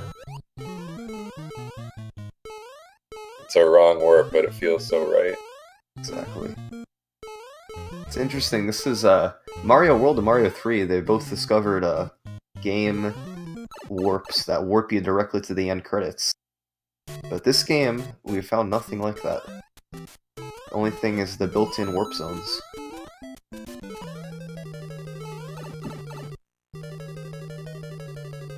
Four one once again now for Darbian. Go ahead, what were you going to say? I just love this wrong warp that Cosmic uses. It's just so interesting to me the way that it works. Yeah, the whole loading zones. Mm-hmm. Someone in the chat just asked, what is coin toss? So, the bullet bill glitch in 8.2, you want to, like, clip into the bullet bill and then up into the block. But, on only about 50% of the frames, or exactly 50% of the frames, it'll let you clip into the bullet bill. So, you just need to get lucky that you're bouncing on the bullet bill in one of the frames that it lets you clip into it. So that means that even if you do all the inputs correctly, it's a coin toss as to whether or not the bullet bill glitch is actually going to work. Anyway, that was a casual sub 5-minute run there for Cosmic. He is, I think, is he the only guy to get a sub 5 today, or did Darbian get one too at some point? No, I think he's the only one. Wes was really, really close in that same race, but got hammered. He's gotten like 4 of them tonight, or 3 of them, Cosmic has.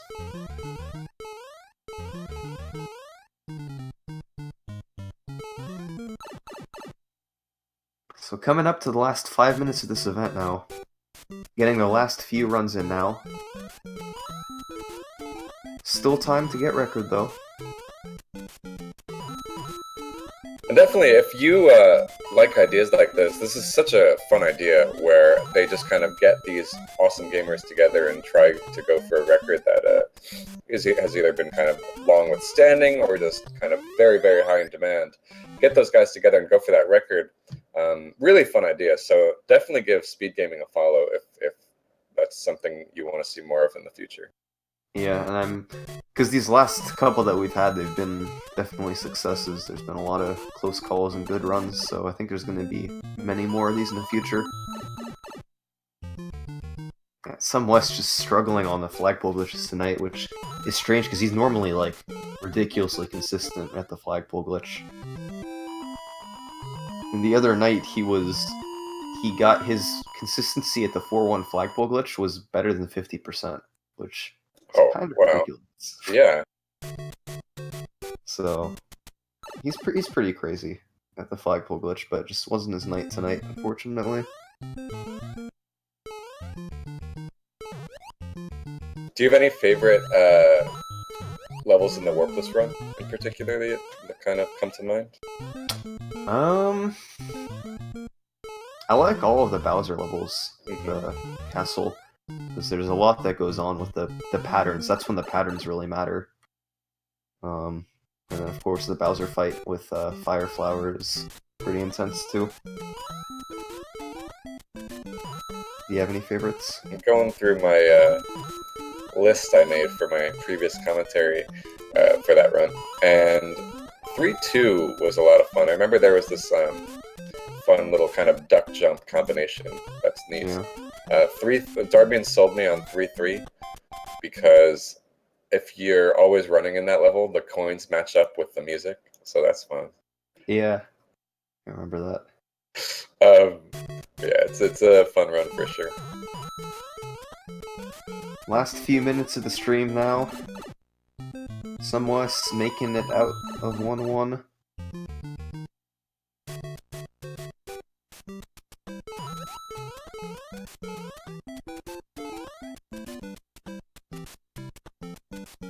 I don't know how much longer these guys... I don't know if they're going to be...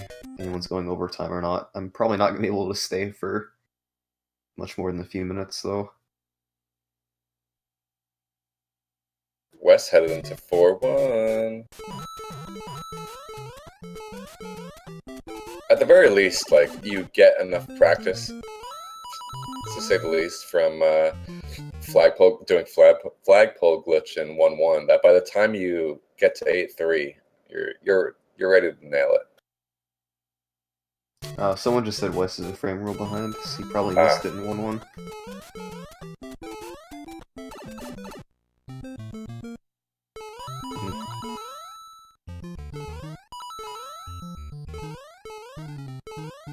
And then one cool thing about Lost Levels, of course, is that you have the option of playing Mario or Luigi, so there are different physics there.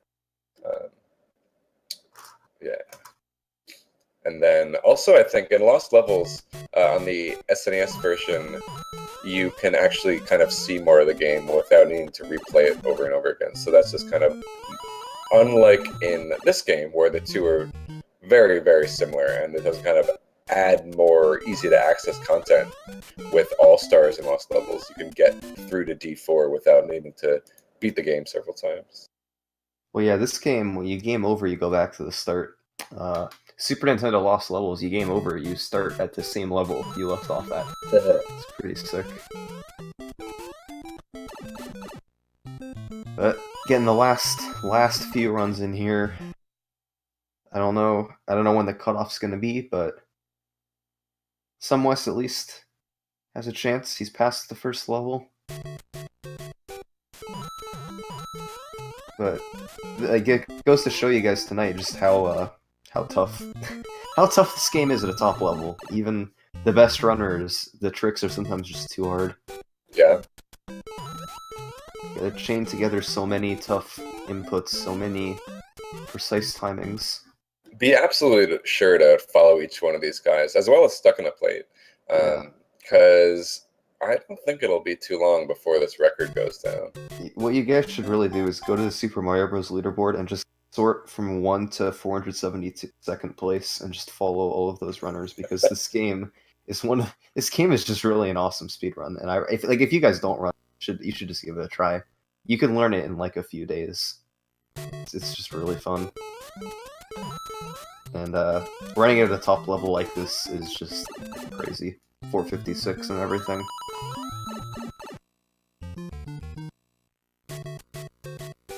I think Andrew is trying to spell something out. That first one's an A. A-R. What is he spelling? He actually is spelling something.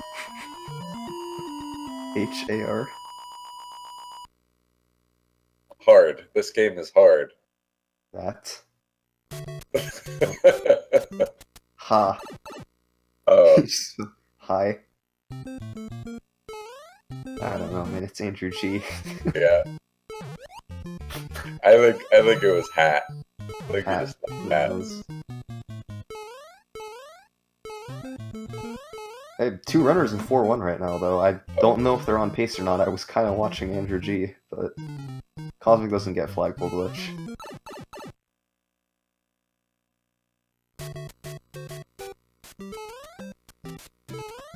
And Darbian does not either.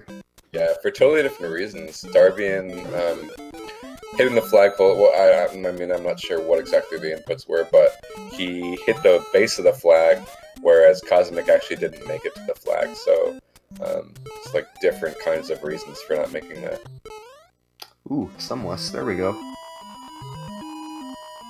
Here we go. All right, this is possibly the last run of the night. That's past World 4.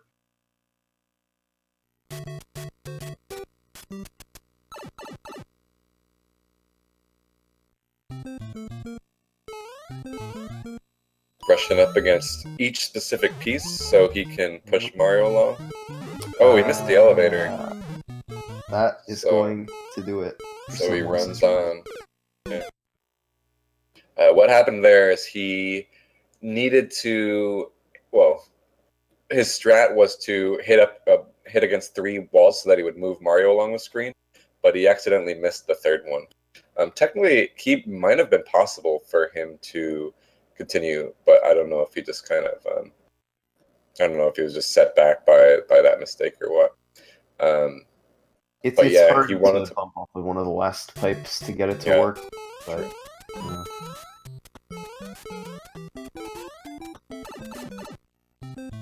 Well, looks like Andrew and Sunwest are still going here. Cosmic and Derbian probably thrown in the towel for tonight. Yeah, I think we might be headed out soon. I know that, I mean, these guys might still be running for a little bit. Before that, is there any questions you guys had for anything about this game or like resources for getting started? Actually, before anyone asks that question, let me try and find Darbian's tutorial, because it's really useful if you want to start learning this game. It's a good idea. Good call.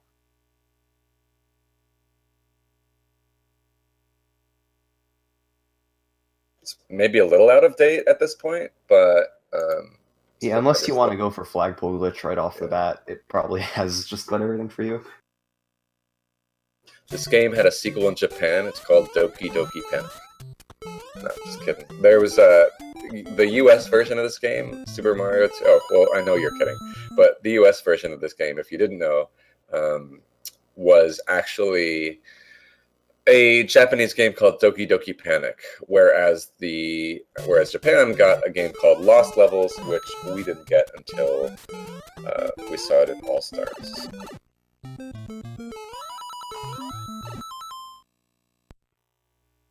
There we go. There's the tutorial. Well, all right. I don't know if we're still going here, but I got the word for Beazle. In the meantime, I guess these guys are messing about. I think, I don't know. But definitely give these guys a follow. They're all awesome. As Summoning Salt said, follow the entire page of speedrun.com/smd1. Including the guy with the 8-hour speedrun of any percent. Yes. He deserves it. So we are going to go ahead and close it out. Thank you guys so much for watching. Speed Gaming does these Chase for the Record events all the time, so definitely give them a follow. They will, be doing similar stuff. I mean, they've got events going all the time, even if it's not Chase for the Record. They're holding a lot of tournaments, really, really fun stuff. And I think Summoning Salt said that he would finish his next. I'm not gonna do that joke. Never mind. I'll leave that to you. The record progression. But follow Summoning Salt and stuff too, because his videos are amazing. Follow Lucky because he's just amazing overall. Yeah, for all the times I stream. Yes. So we are going to close it out, guys. Thank you so much for watching.